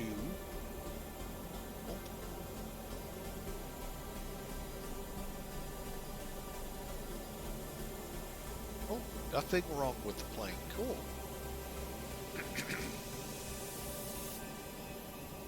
All right. And there you go, folks. And like I said, about every 30 minutes or so,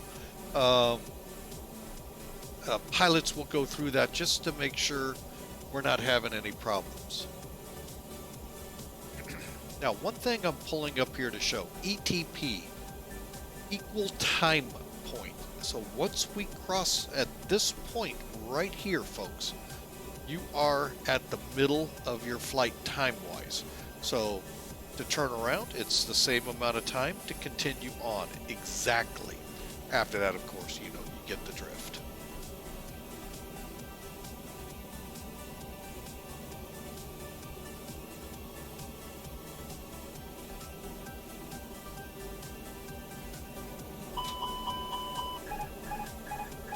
The heck happened here?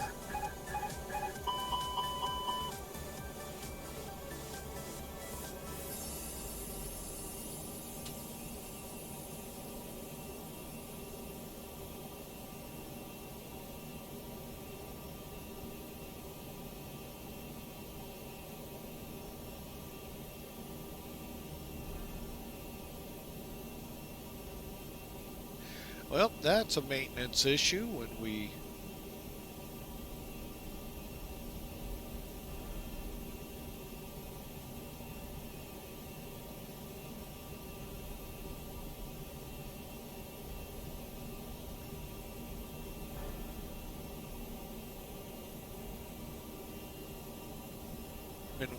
get to Samos, because we oversped and oversped the flaps, or yeah, oversped the aircraft, so they would have to check it out. I'm not sure. That must have been a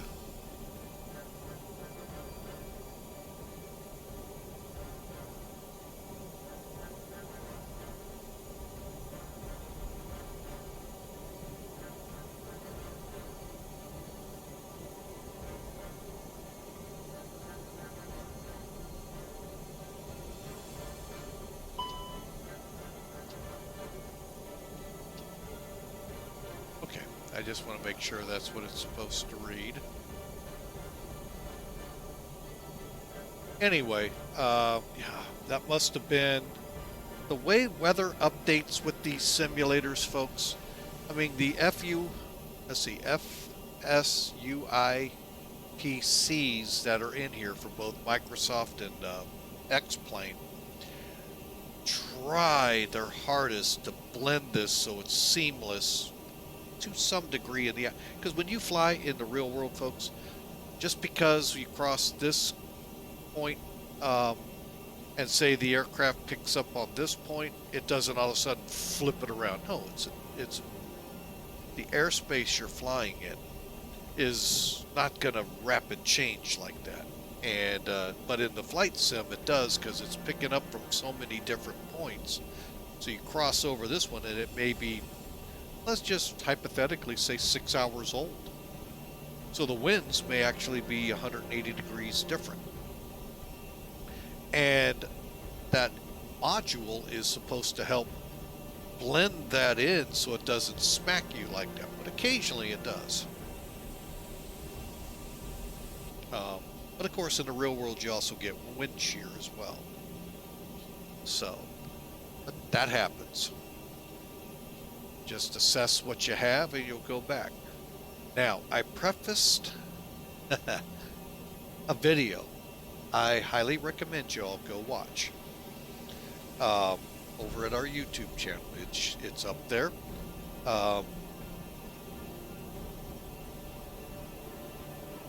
It was my latest flight with the King Air, C90 King Air. That's default, comes out of the box when you purchase X-Plane12. Excuse me. Oh, allergies are already kicking in, and it's only the halfway point of February. Anyway, because I forgot to turn transfer pumps on the fuel panel, which is right there on the left arm where the EFB is here, that's where the fuel panel is for the King Airs. We got about halfway and the engines died. Well, we did a restart. This time they actually restarted once I figured out that the transfer pumps were missed somehow in the checklist. And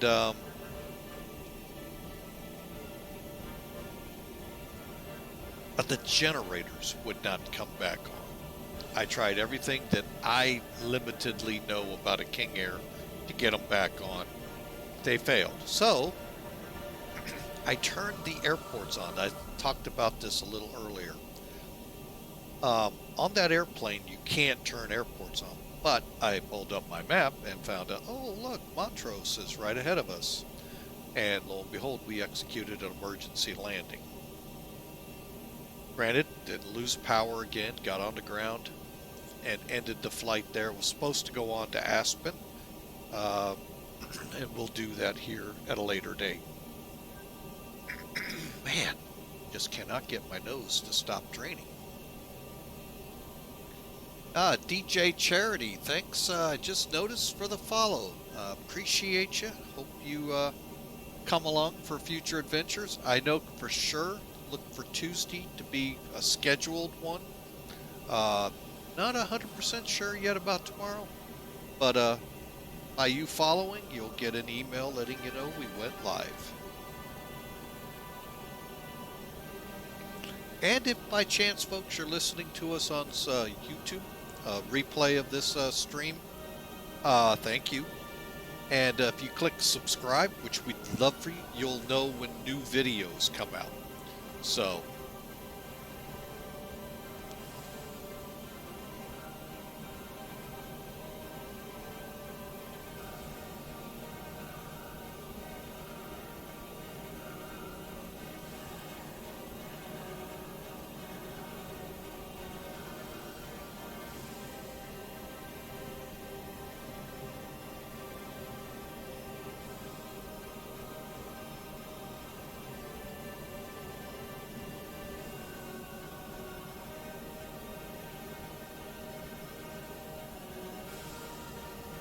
alright, just catching up on some messages that just came out.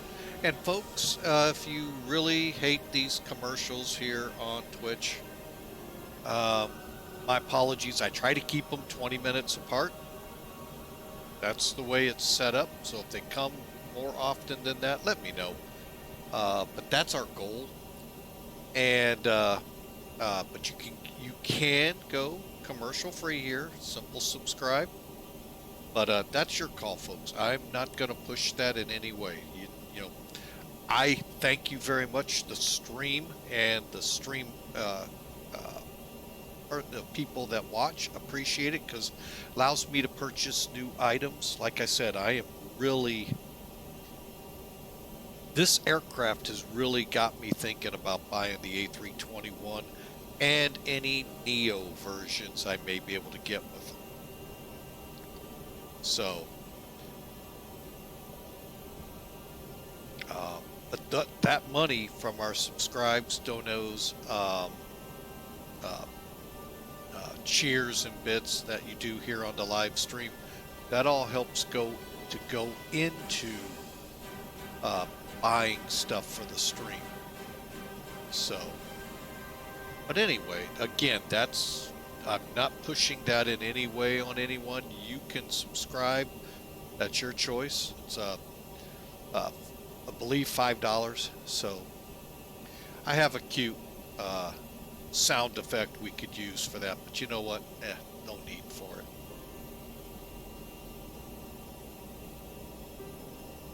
All right, so we have recovered from whatever just hit us.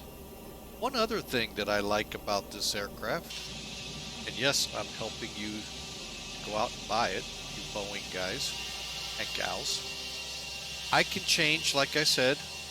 Now, the developers who develop like Austrian liveries and Lufthansa, all of them can specify engine types. They can specify one or two emergency exits over the wing for the 319, or they can throw the sharklets on them, where you get the long fins. Gosh, I remember, well, this was back right about 2000 time frame, flying for another airline, and someone flew on a 737.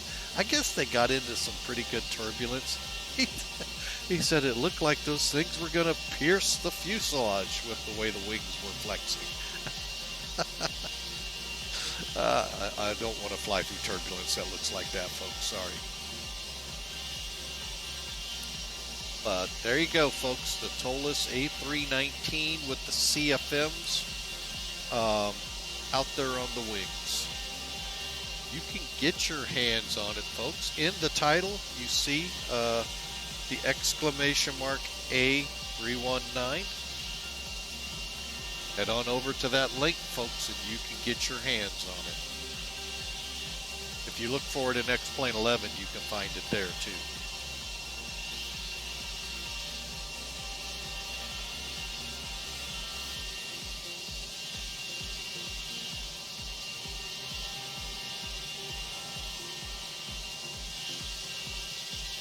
I'm just a big fan, folks, of the CFMs from GE.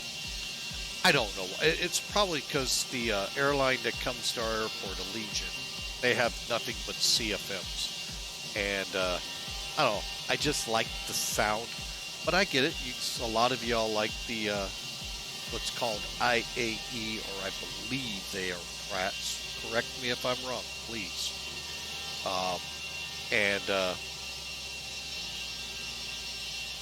Just haven't heard them yet, folks. That's all. And I know American has them. I think United might, and so forth. So, yeah, there you go, folks.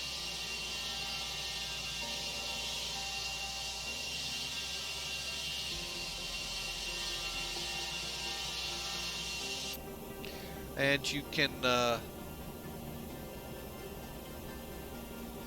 second.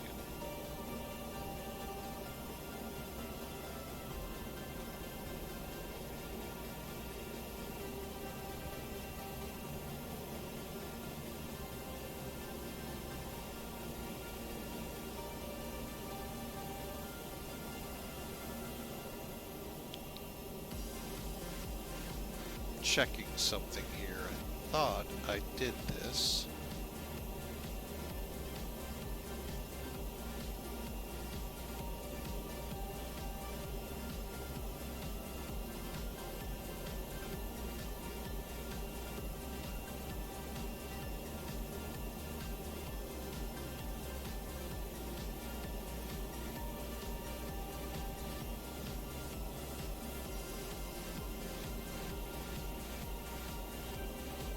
I did, okay.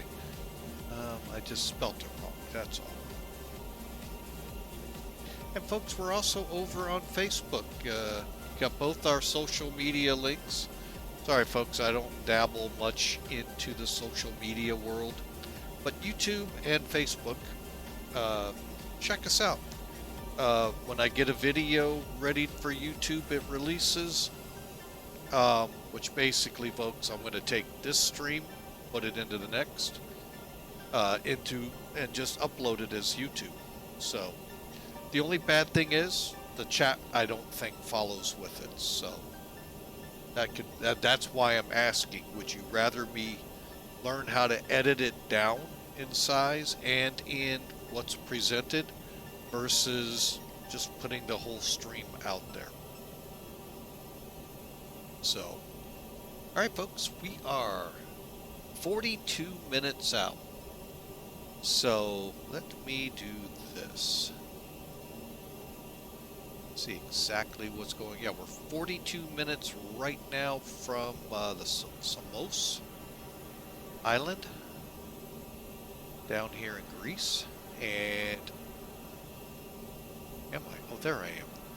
And I don't think I have ATC anymore. What's LKAA? Okay, I'm gonna have to get the map. Where are you? Somewhere.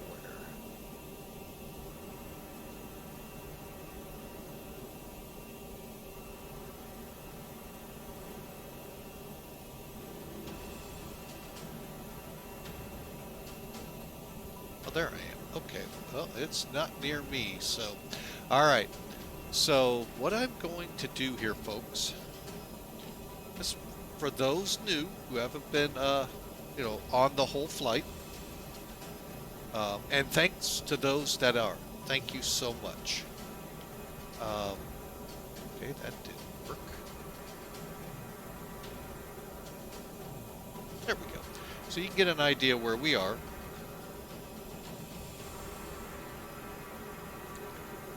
Oh, didn't want to do that. All right, so let's pull up our arrival. Now, we've got all of this programmed in already, folks. So we're headed, as you saw on the routing,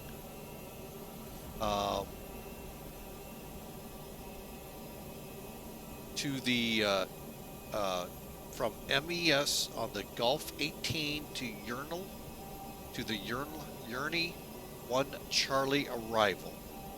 Okay. Now, I've mentioned this before. If we flew this per the chart, you come in here to Urinal,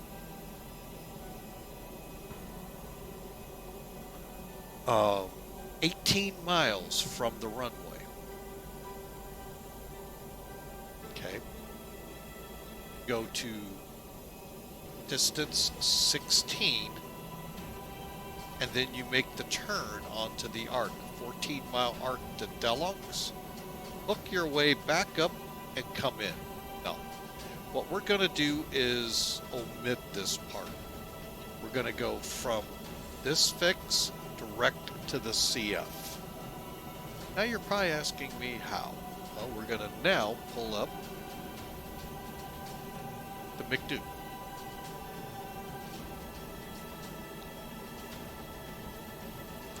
Go to F-Plan. Going to use the up arrow to scroll down. Say MES. Down to, we're looking for Urinal. There we go. All right, so after Urinal, we're looking for D16 SAM. It's going to probably be differently here, D266 Papa. Then it's going to say Intercept. I'm going to clear that. And I'm going to clear D-locks. And then I'm going to clear the discontinuity. Insert. And now what's going to happen is we're going to come from here. Okay, we're going to go from Urinal to distance 16 off SAM. We're going to make sure all our frequencies are right. There is no ILS, folks. If we were to shoot, there's only a handful of approaches. Let me pull that back up. There's our, let's get the charts. Here's all we have, folks. There's all our stars. And here's all of the runways. That's it. You literally fly in, you do a button hook back, and then go for a runway. So we're going to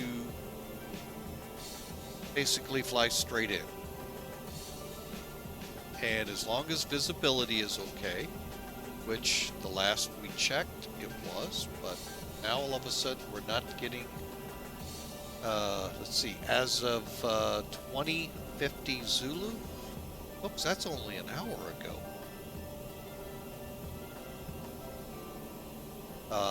KVOC, winds calm, temperature 9, 1028. We'll plug that in as we get closer to our McDo. But we're going to go straight in. Let's do this. Let's, hang on. I am going to switch out.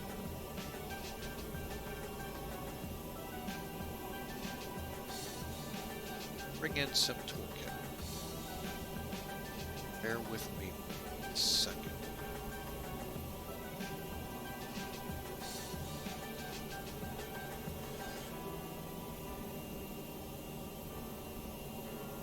Alright, so you got Sim Toolkit up on the showing now.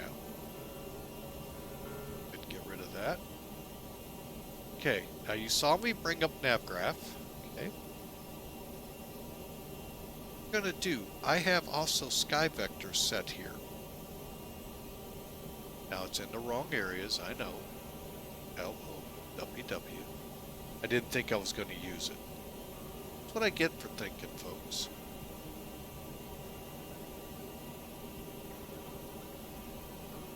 Alright, so there's our routing. Okay, you're like, well, that looks the same. What I'm doing is I'm going to zoom in here. We're going to go to the World VFR chart. So we're going to hit here and basically kind of work our way to where we can line up for the runway. Okay? And then come in. DJ Charity, welcome back. Welcome back, and thanks for the follow a few minutes ago. Appreciate you coming aboard. Thank you so much. All right, we have a NDB and a VOR here, folks. 11.6. But that's it. We do not have an ILS. We do not have an RNAV in here.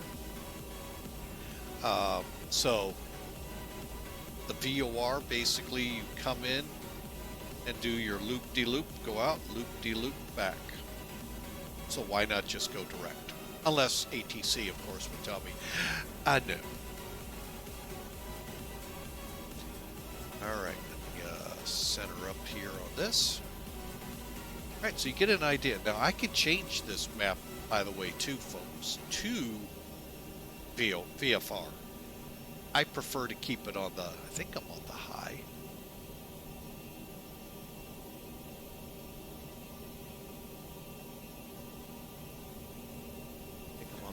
Settings.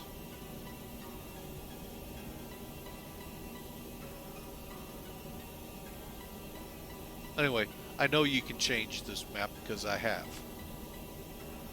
Oh, there it is. Duh, right above me. So you can go IFR low, IFR high, or VFR. VFR, I think it's an okay chart, don't get me wrong. And you can see how it would have looked, folks. Going. Then you got to loop around and all of that stuff. It's kind of weird. But, I mean, it's not the only one, folks, out there that's weird. There are a ton of approaches like this that are just weird. And we're not going to fly the ARC and all of that good stuff. We're just going to go from Urinal right to the airport. You know what? I might keep that for a while. That's kind of cool.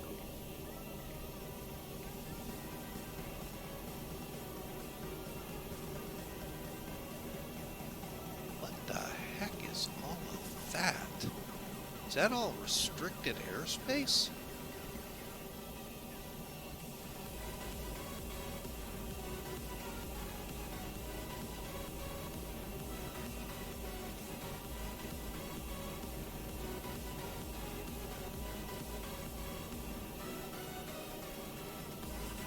That's restricted airspace. Holy mackerel. Oh, wow. Man, I would not want to fly. Where is that? Is that Belgrade? It is. Okay, so that's... Okay. Wow.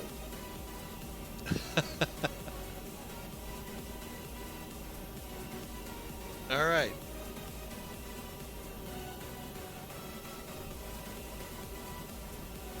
And there we are, folks. And then you got some VFR traffic up and around in here. Or not VFR, VATSIM. Oh, there's where L. Okay, found it. Okay. We'll be back to that later. Right, so how close are we? Let me go back here. 125 miles. We got a few minutes. All right. Mention the verse of the day, folks. Again, this is basically something I take and I impart just because I don't see it out here where people, as myself of faith, proclaim it. And it's a really good verse from 1 Peter. Humble yourself. Folks, right there, those first two words. That's the name of the game, folks. Humble yourself under the mighty hand of God. Folks, with a humble heart, God answers you. And that's what it means when it says, under the mighty hand of God, so that at the proper time, He, God, the Father, the Holy Spirit, may exalt you, raise you up, casting. And folks, this next phrase, between the commas, I hear so much out there. Anxieties. By humbling yourself before God, and at the proper time, He'll raise you up, casting all your anxieties that you have upon Him. Let Him take care of that, folks, because He cares for you. Jesus said in Matthew, give me all, take my yoke. Let me give you rest. Now, granted, I paraphrased. Folks, isn't that awesome if we would just do that? But we have so much pride. I can take care of this.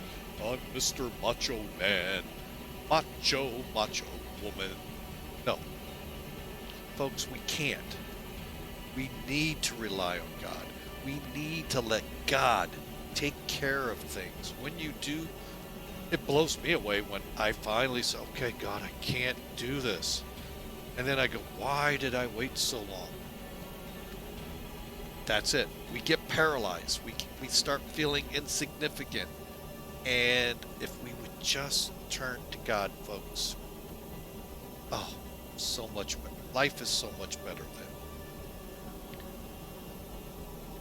So, I hope this devotion, and it's not completely the devotion that came with the verse of the day today. If you hit hashtag verse of the day in your computer or your device, you're going to get the verse, probably in a different version of the Bible. I like the extended standard version. But you'll get a devotion there every day to help you through life. Help you get closer to God. Because, folks, that's the name of the game. You need to worship God Almighty, not God what's in the back pocket in your wallet or whatever takes you from that. So, God bless you all. I hope you all have a great day. Great night. Be safe. We want to see you Tuesday for sure. Who knows? Maybe tomorrow morning we'll fire it up again. We don't know. Don't know my schedule 100% for tomorrow. Don't know. But always turn to God Almighty. So, all right, we're about 90 miles out, I believe, is what we're seeing. Yeah. All right, so let's start plugging in the data.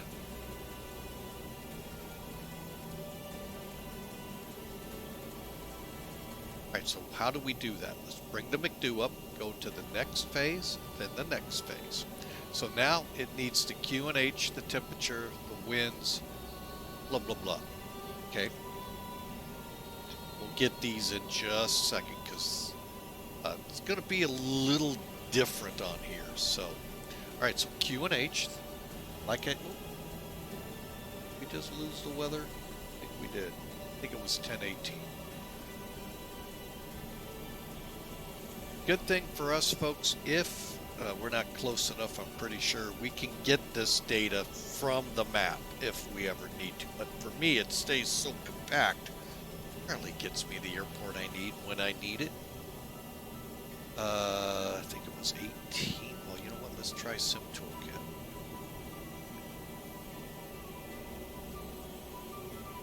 Survey says. Oh, no METARs. Okay. Doggone it. All right. Well. 1, 8.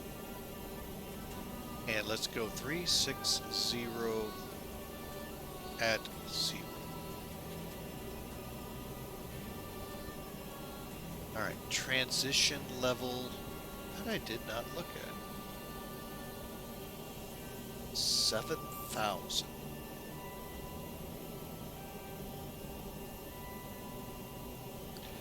All right, now for this approach,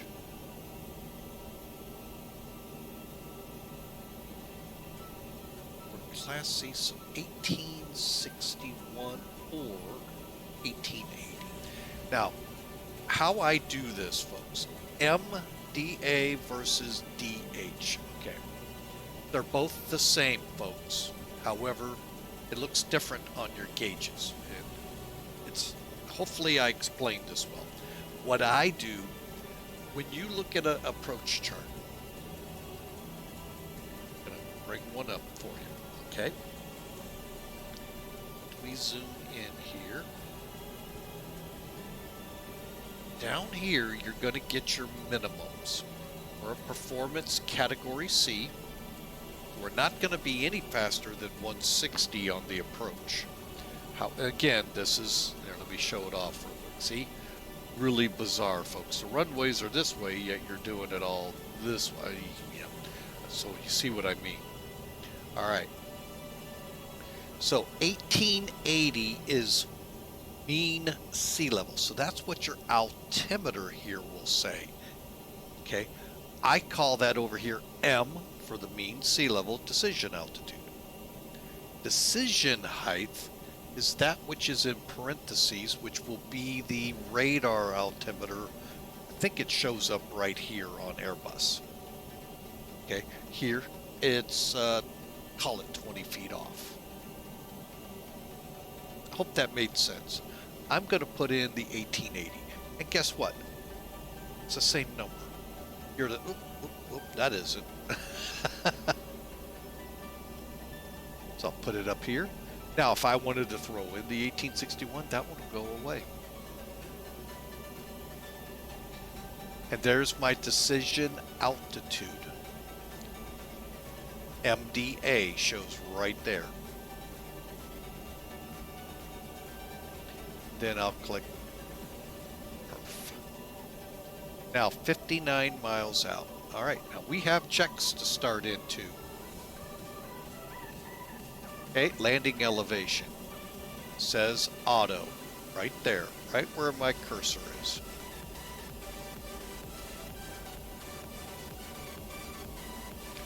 Okay.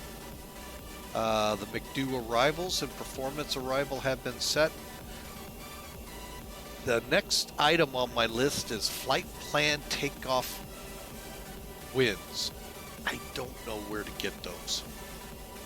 I'm sure it's on the hang on, let me pull it up. One of these 3 buttons and boom, I'm in it. You just go to the next phase. Nothing about winds. Next phase. Nothing about winds.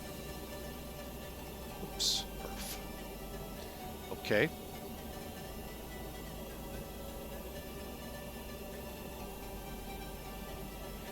Um, 20 miles before top of descent. Top of descent is right here. So we're going to be at this arc right here. When it reaches that, we have a couple choices. We can start a managed descent or open descent. Difference being managed, the onboard McDo and avionics systems working together to devise whatever altitude you set up here, which should be where you're going to descend down to,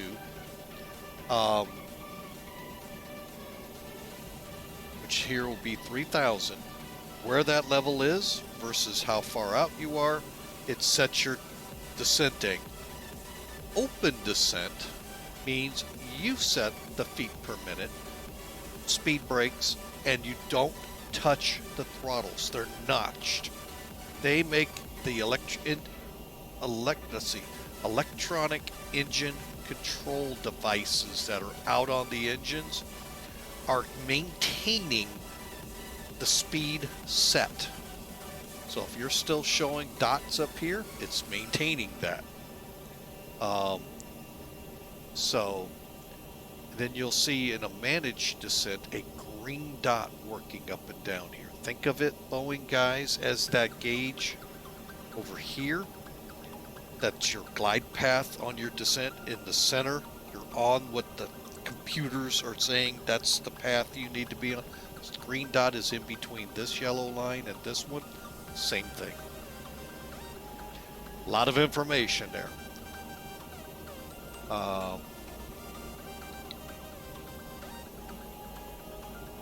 We'll set the QNH at 7,000. You just make sure, top of the page, 7,000. Okay. So let's go ahead and get rid of charts. So hopefully that all made sense. Hopefully as you see it acted upon, it'll make more. So we need to set 3,000. And folks, it looks a lot more hazier than I was led to believe.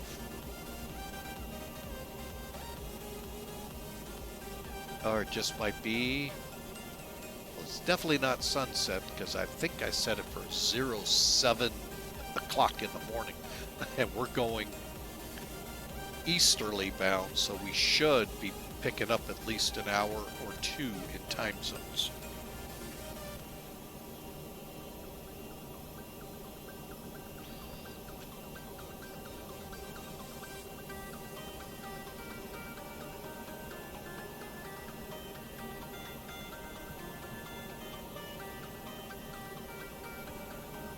But folks, we really do appreciate you. If you're new to the channel and haven't done so already, love for you to click follow here on Twitch.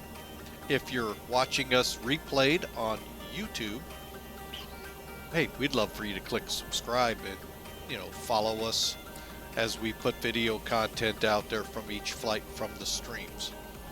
If you are on YouTube, please forgive me here, Twitch. Folks, we fly live over here on Twitch all the time. Come on over to our Discord channel. On there is a schedule. Hang on a second. Get you the invite. Folks, join us over there. I'd love to keep this conversation. Oh, here we go again. See how the weather currents just changed because it's working off different weather stations. But we'd love for you to come over to Discord, see where we're flying, see what our weekly schedule is. We change it up. But yes, we are reaching our top of descent. Now, unlike Boeing, which will start on most of the aircraft into a descent when you cross that point, Airbus doesn't, because it's looking for you to decide, do you want it managed or open? And let me show a couple things. And I, again, would love to have a real Airbus pilot one day, either offline or online, help me through setting up the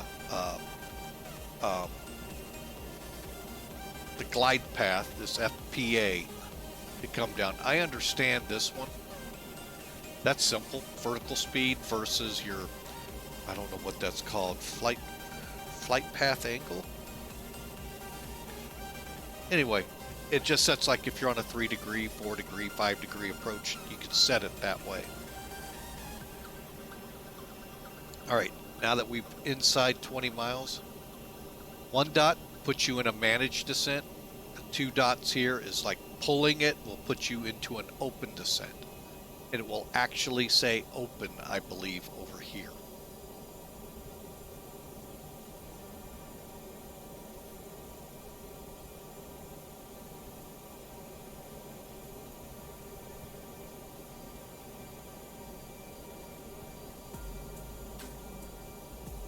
Okay. Now, that green dot is right here. As we get closer to this squiggly line, it will start coming down. This is the point we should theoretically have a green dot right here. And again, Boeing, it's just like the little glide path over here with the triangle going up or diamond going up and down. Or, I know the 737 does it. You'll see again, what looks like you're on a glide path for an ILS. It'll be there showing you as well.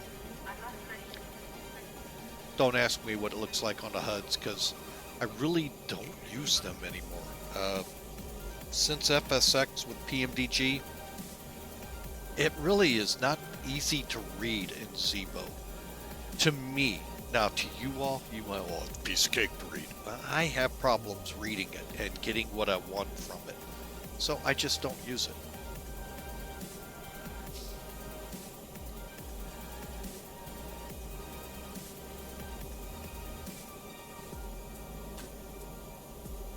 There's the green dot. See it coming down? And then once we hit it, it'll really start us down. All right, so I'm going to go ahead and pull our radar. And these are weather radar returns, folks. Now, when I drop to 40, they're going to go away. So we'll keep it a little longer. At MES, up here at about 80 miles or so out, we'll have to turn it off. Or bring it down at least to 40. And we're over the ocean, so that's fine.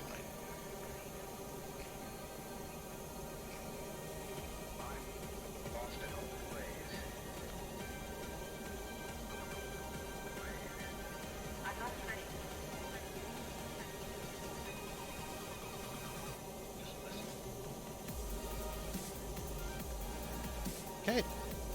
All right, folks. Also, for those of you on Twitch, if you put in the asterisk, or not the asterisk, the exclamation mark, the word predict, space, and a negative number, you'll get yourself into a little contest. No prizes given, folks, sorry. See who gets to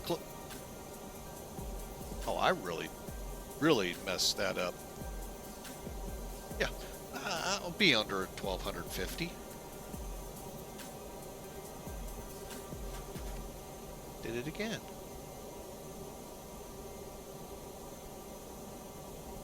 There we go.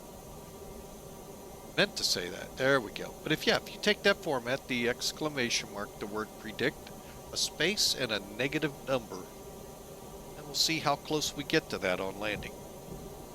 A lot of factors go into landing.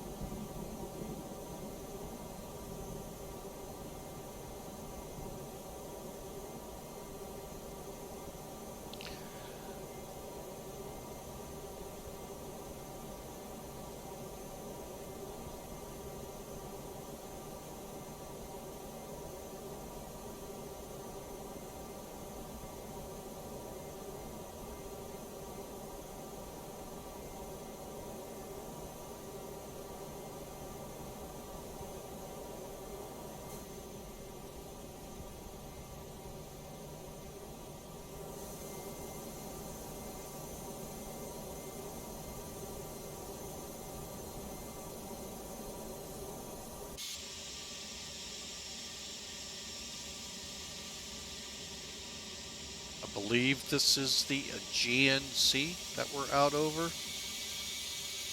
descending into our Greek island of Samos, S-A-M-O-S.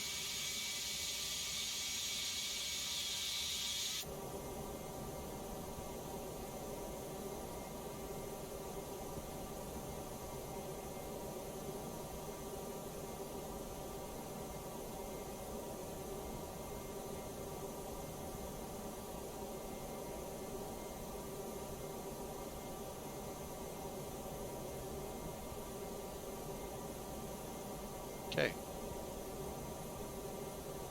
Just wanted to see how it was planning it out. All right, so we are descending, folks. All right, so our McDo rad nav check. Let's do that. Now, we're not on an ILS, so we won't see any of this. We won't see the slope or the ILS. Keep it auto for now. When we get to Urinal, or we'll watch what we got down here, folks. It'll tell us. It should switch to...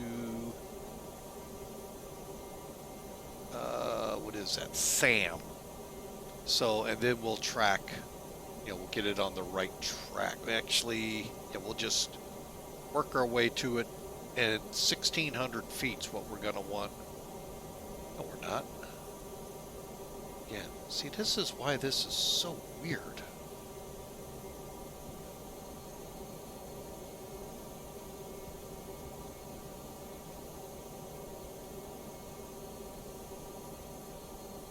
Just, I don't get it. Sorry, folks. This one just blows my mind away, how we fly this. Guess we come back and just do a local IFR pattern. Now we got to watch these mountains right here. Especially that point right there, 2,500. But if we can sneak in that way, maybe that's why. I don't know. Just, like I said, this one just mind boggles me. Real world Airbus pilots out there, real world Boeing pilots who've flown in here, hey, love to hear from you.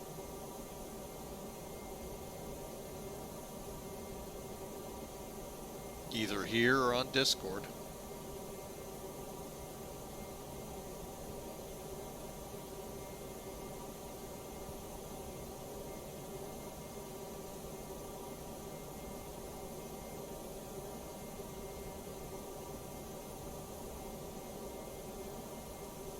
Alright folks, I know this is weird. I will be right back.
Okay, folks, sorry about that. Don't like doing that on approach, but needed to step away for a second.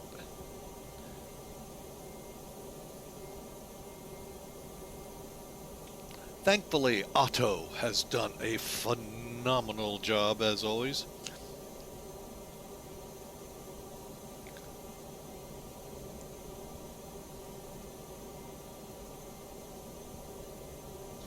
I think we need to give it up for Otto there.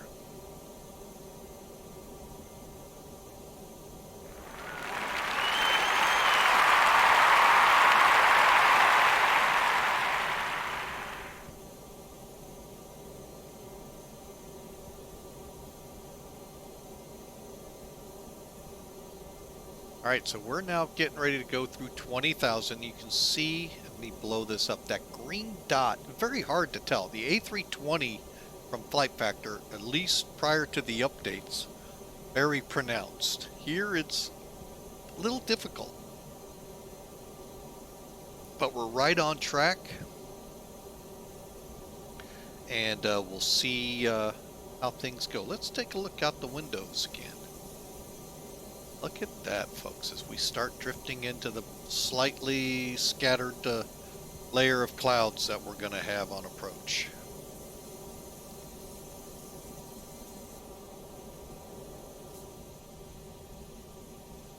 Not so much this way.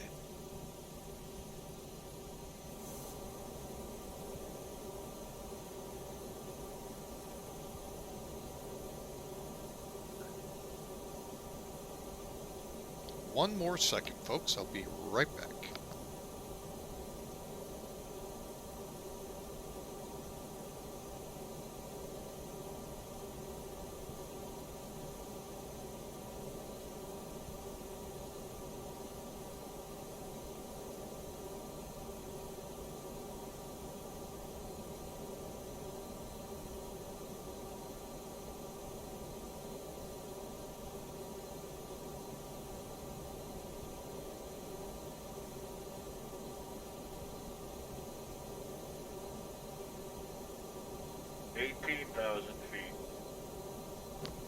All right, to the ground. So you can kind of see how the approach will be, folks. We're going to come here's urinal, and we'll work our way over to the approach. Mindful of the higher terrain around the approach.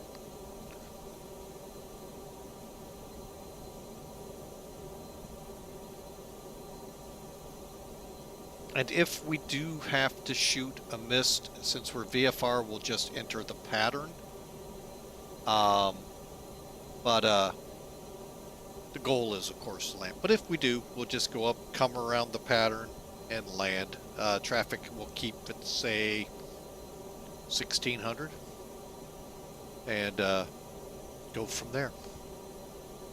Actually, it'd probably be closer to 1,000 to 1,200, but, you know, we may reset on final.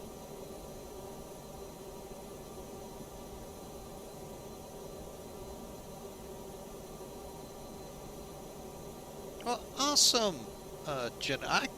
Wow, we're after midnight. Awesome seeing you, though. It's the exclamation mark predict, put a space in there and a negative number.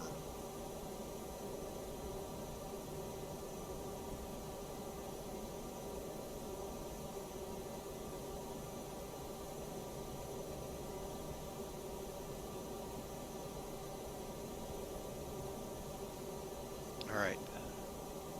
Still showing MES. All right. Outstanding.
All right, so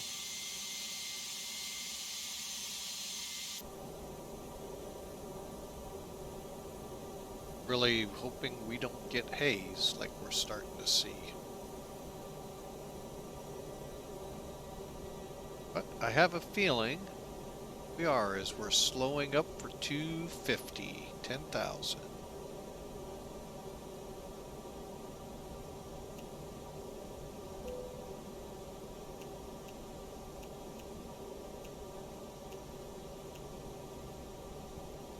All right, so transition still to come.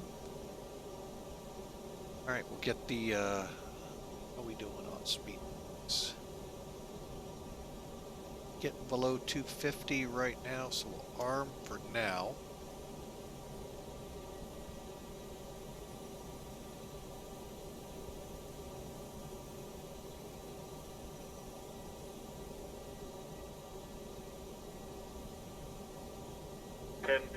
feet.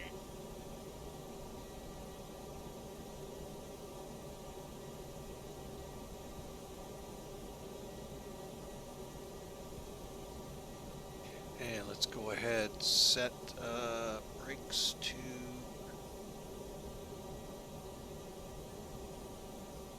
medium. Do a quick look over.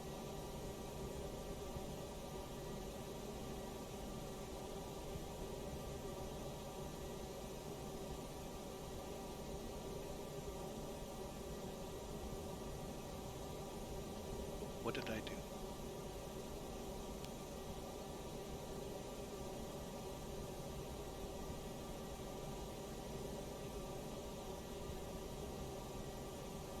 All right, hang on. Where did I set my brakes at?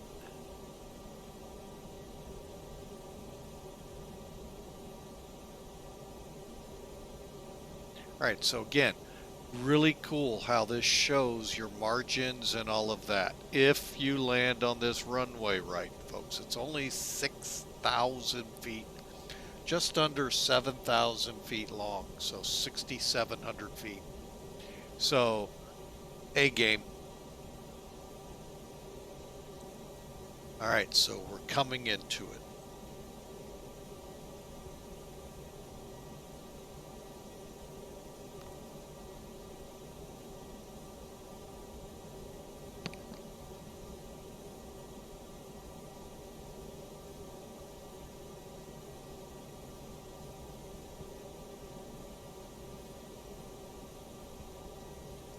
Sorry for my rudeness there and eating a little snack here prior to making the turn to head for the runway.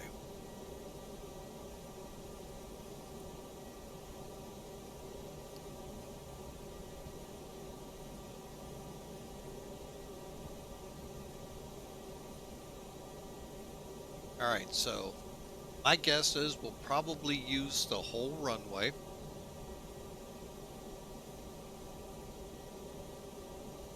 So we'll back taxi, come in at A3 and or A2, one of the two, and take a parking spot.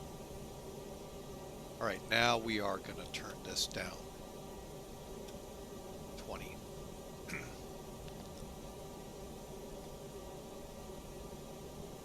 There's standard.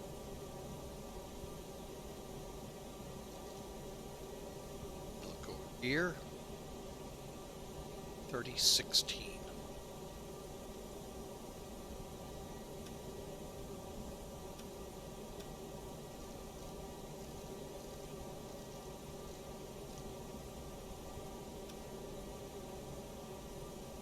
You can adjust those numbers, folks.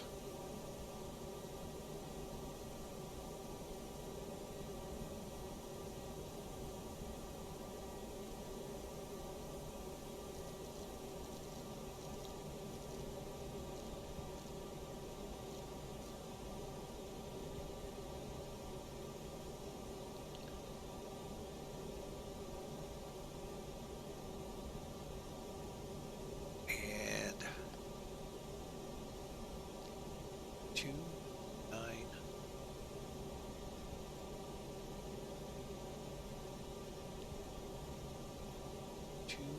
9. 0, diagonal 8.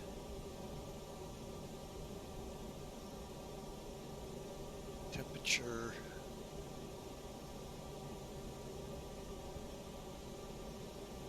Are you serious? We've come down already?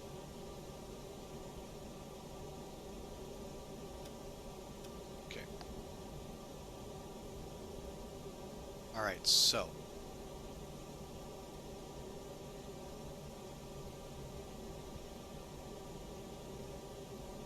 Perfect. Alright. Getting ready to make the turn, folks.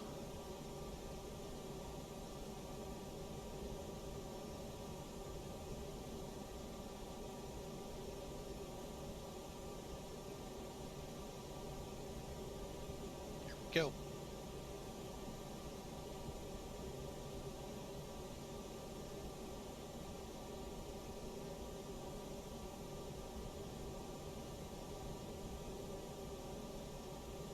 According to the chart, we are 18 miles from the runway. Now we're going to be heading on a heading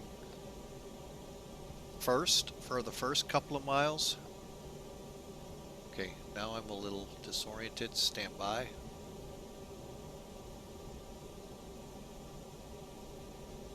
Okay, so it's on the other side. Oh, Lord.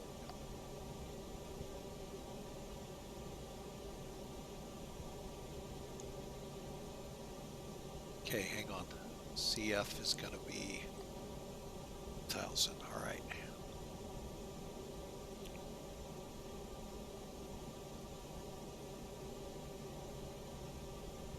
Flaps 1.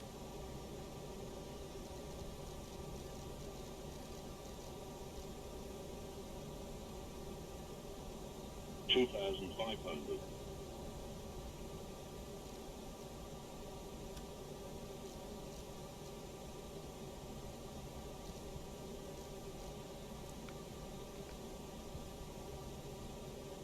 All right.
Yeah, I'm going to take the plane.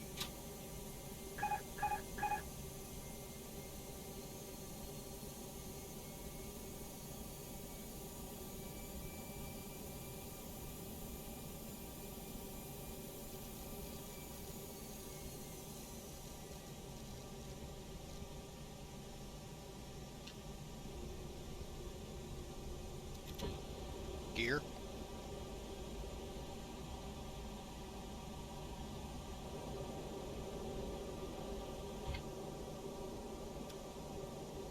$2,500. Gear down. Looking for a runway.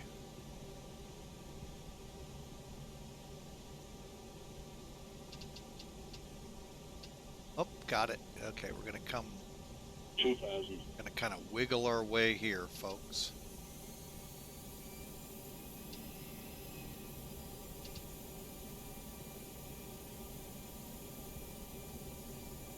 Full flaps. Okay. Cabins checked. Got the runway in sight. This is kind of a cool approach. But I see why 1,000. this is really not round up this probably Terrain. 2,000.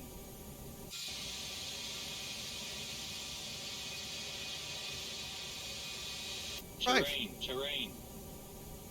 Terrain. Because yeah, you would be flying within the pattern. Terrain.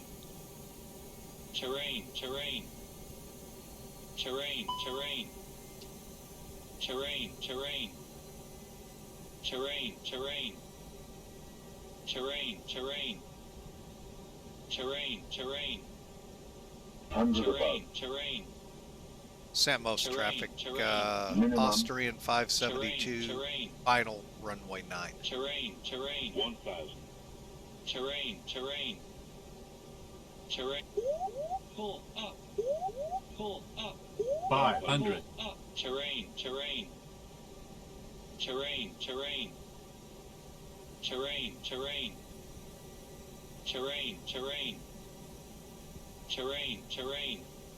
I'm going to go ahead and call it stable, folks. Terrain.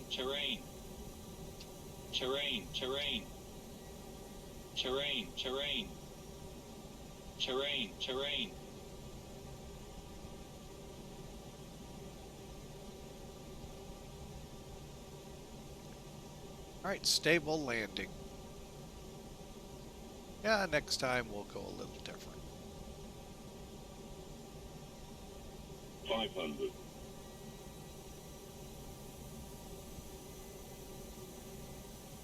400. 400. 300. 300.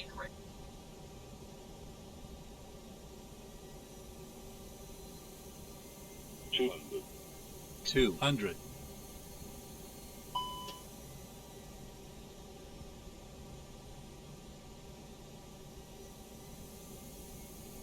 100. 100. 50. 50. 40. 40. 30. 20. 10. 10.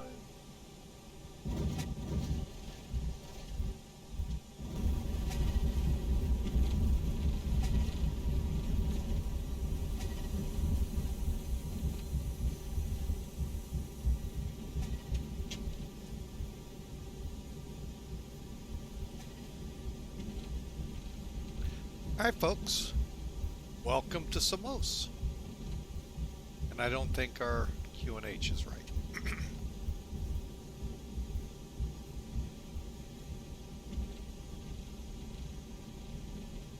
Turn that brake fan on. All right, well, let me just get turned around here, folks.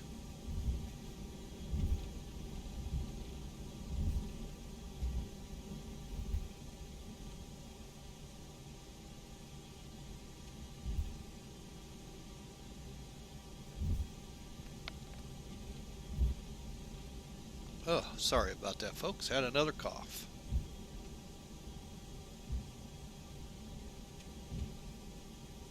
All right, we'll take Alpha 3. Right up here. Start bringing the flaps up.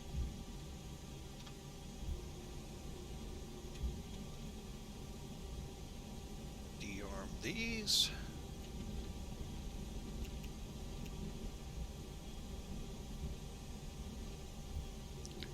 And Samos traffic, Austrian 572 off runway 9, taxi to gate 2. Okay, I lied, gate 4. Somewhere down here. Alright, turn these off.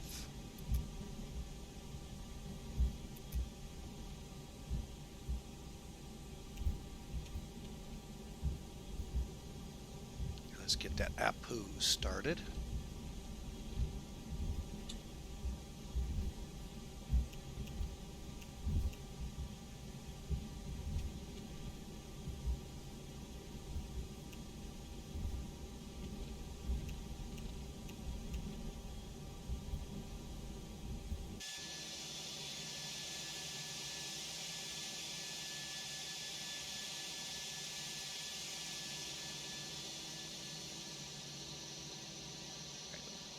There we go.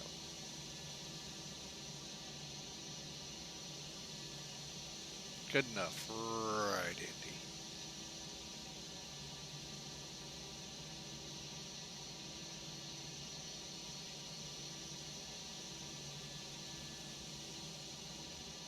Alright folks, we are just about to set the blocks up. Let me get up here quick. That light off.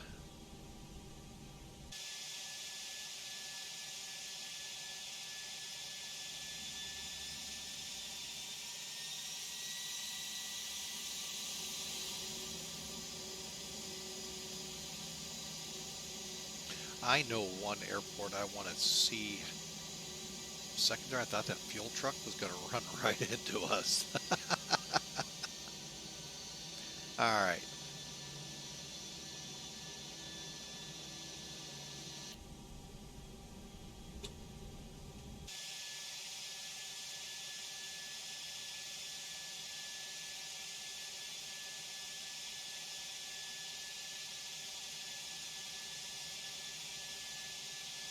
Brake set. All right, APU is throttling up. All right, finish up these after takeoff. Landing rolls, engine mode flaps up. Ground spoilers. Flaps are up. Okay. PU master on. Brake temps. Wait here for it'll show here in a second. Terrain's off. Brake temps. Okay. Parking. Sure, our de-ice is off. Okay.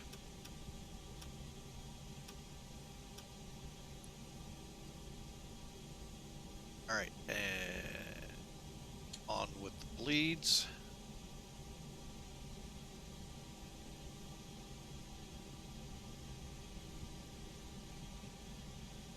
All right, folks, we're going to go ahead and shut them down.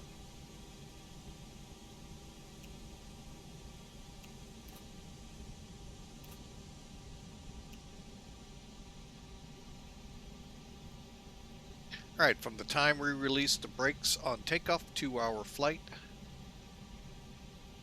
And overall, 8-minute taxi, so 2 minutes, 8 seconds. All right, running down here. Let's check our brakes, see if we can release. Temperatures look good, so.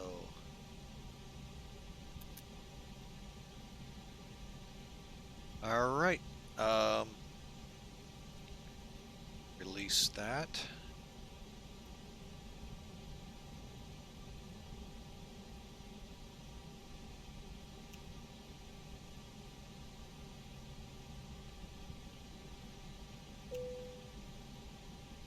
All right, that may trigger the doors. Let's see.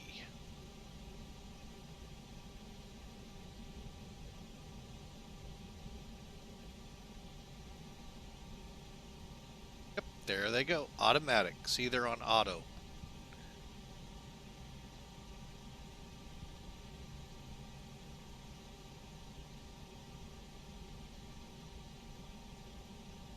Thank you, D Charity. Appreciate DJ Charity. Why aren't the front ones?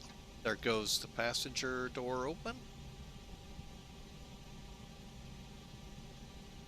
And waiting on it should be another cargo door opening. Alright, well, let's finish up our job. There we go. Let's see. All lights are off, beacon, seatbelts, fuel pumps. Alright, so we are in the blocks. And, folks, we had a great flight. Let's see what Mac Air put us in here at. Landing rate of 268.36. So we'll stop. File the PIREP. Okay. Close out. Yes. And let me see if anyone by chance was following us in before I come off VATSIM. Does not appear so. Alright. Because if I don't, when we try the rewind, it's going to disconnect us anyway. Alright, so.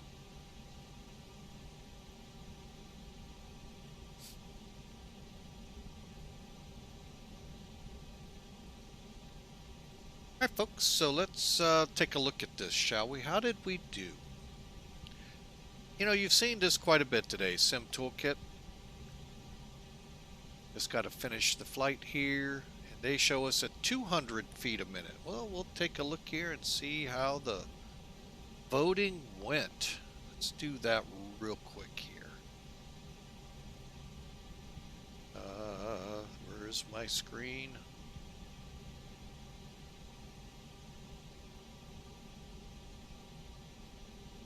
Okay, looks like we had a couple predicts in here.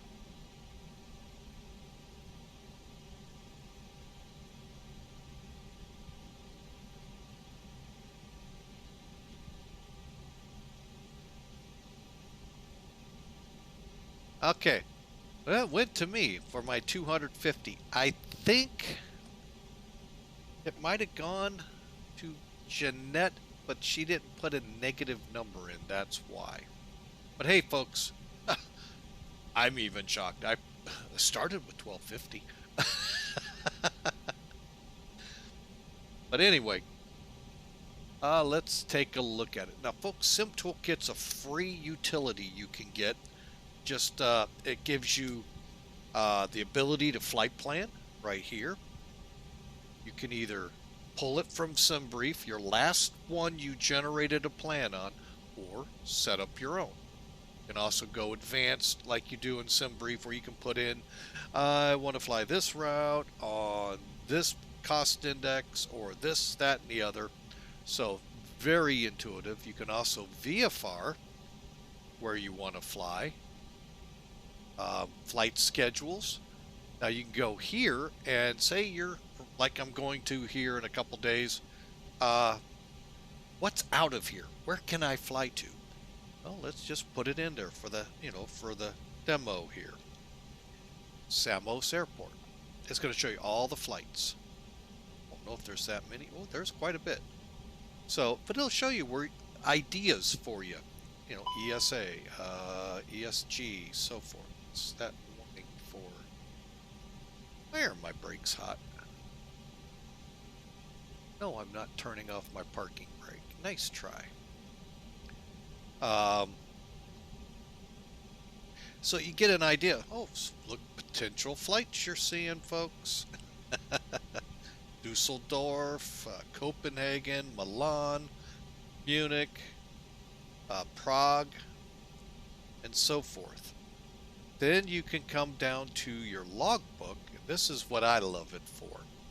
Click on whatever flight, go to View Details. It's going to give you the basics, 2-minute 9-second flight, 772 miles, blah, blah, blah. Here's the beginning of your landing, the statistics that came in on it. Landed a little slow. That's fine. Now let's view it. Yeah, you heard me say that. This is one view. Actually, this actually liking. So, quick acclimation to it. Now, I'm kind of trying to understand how we got a precision runway here, but hey, we did. This area you're not supposed to land in. That's just for takeoff. So the threshold for landing starts at this white line, then every one of these hashes is 500 feet down. Now you realize it didn't go very far because it's only 6,700 feet, and if it did, all of a sudden you'd start seeing these, which are telling you, oh my goodness, the runway's going to run out, and if it does, you're in the drink. Alright, so in our case, get back down here. Now, the other big thing, visually, folks, when you're coming down, those big marks are what you're aiming for. Now, this says we just missed them by a little. I think we're going to be realistically up here because the sim may not exactly match that. But that looks great. 3 feet off the center line, that's even better. You're only almost 1,200 feet down to runway. That's dynamite, folks, on a 6,700 foot runway. I probably could have got away with brakes too. Alright, DJ Charity, thanks for being a part of Flying with Mike and the follow. I hope you have a great night, morning, wherever you're at, and be safe. We'll see you for sure Tuesday if you are around.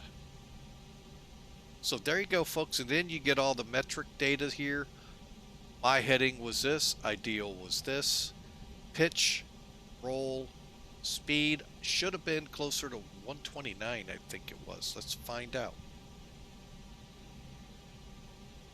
Landing.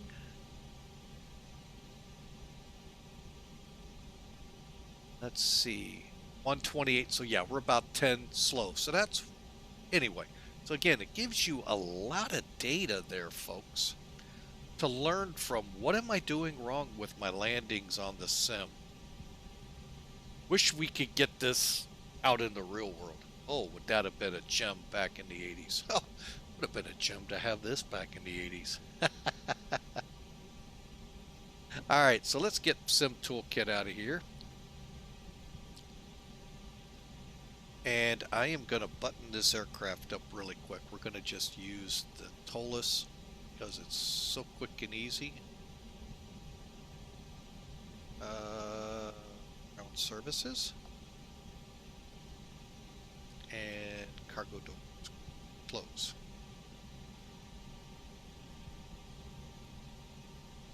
All right, and we should be able to see everything buttoned up here in a second. Oh, ba-dum.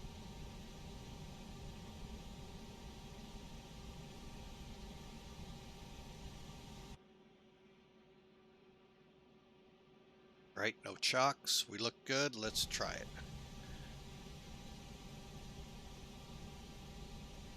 All right. Okay, so X-Plane gives us this in the sim.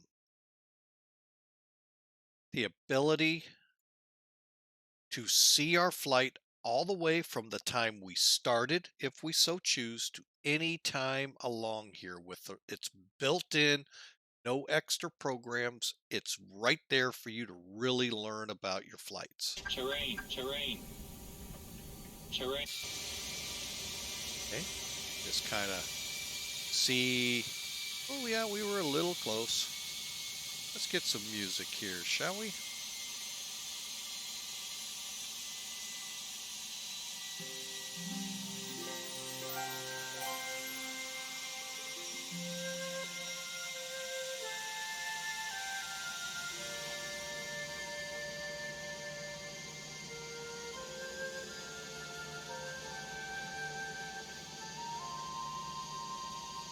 Okay. Yeah, now I could see where if you came in, you could enter the pattern to land, or you know, you get the gist.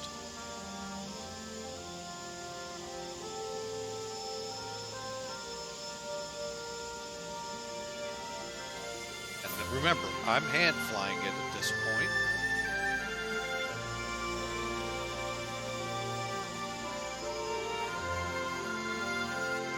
Again, this is one of the big differences between MustFuss and X-Plane. X-Plane has this. MustFuss has the ability. You just have to download a program, start it before where you want to start your recording, and then make sure you have it all set up for the arrival. Here, it does it for you. So, to each their own. All right, here we go, folks.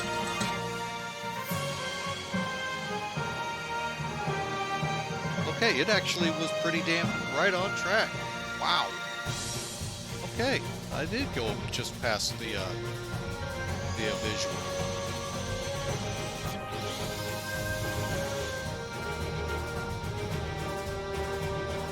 Wow.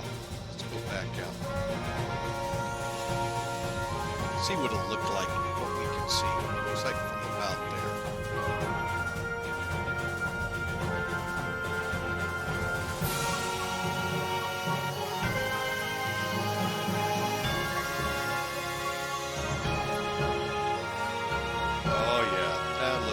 That, folks, is a great approach. Wow, and there it is, nice landing.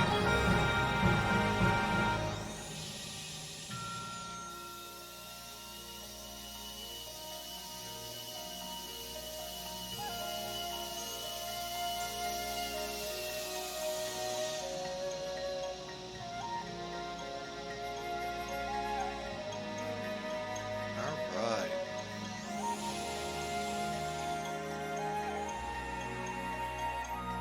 My bad.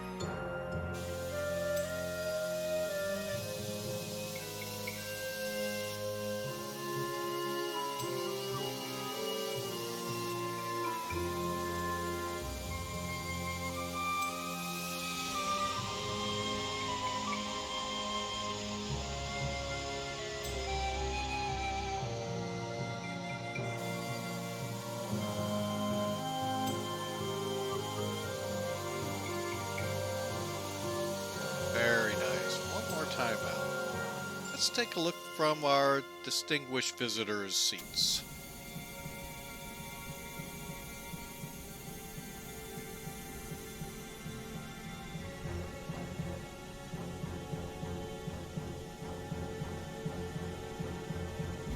Very nice landing. Let's see how the other wing did.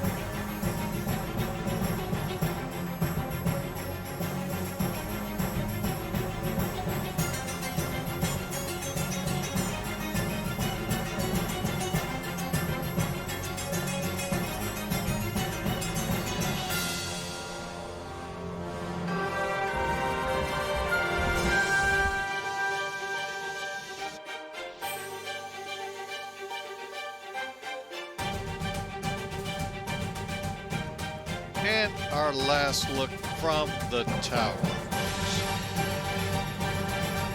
Austria 572 on the deck. What a landing. Alright folks, hope you enjoyed. Thanks DJ Charity, Jeanette71, and Doc Draken for following us during the stream here. We really appreciate y'all. Thank you so much folks. If you're new and you're just now catching us, go follow. You'll find out when we're going to be on here again. But for now, folks, we are going to wrap things up. Let me go ahead and put her back in the gate. So I hope you all have a great weekend. Be kind, be safe, and we hope to see you Tuesday, folks. Our verse of the day goes like this. Humble yourselves, therefore, under the mighty hand of God, so that at the proper time He, God, may exalt you, casting all your anxieties on Him, because He cares for you. Folks, thank you so much for being a part of Flying with Mike today. God bless you all. We'll see you for sure on Tuesday. Be safe. See you then. Mardi Gras starts up next week, so definitely be safe this weekend. God bless. Have a great weekend.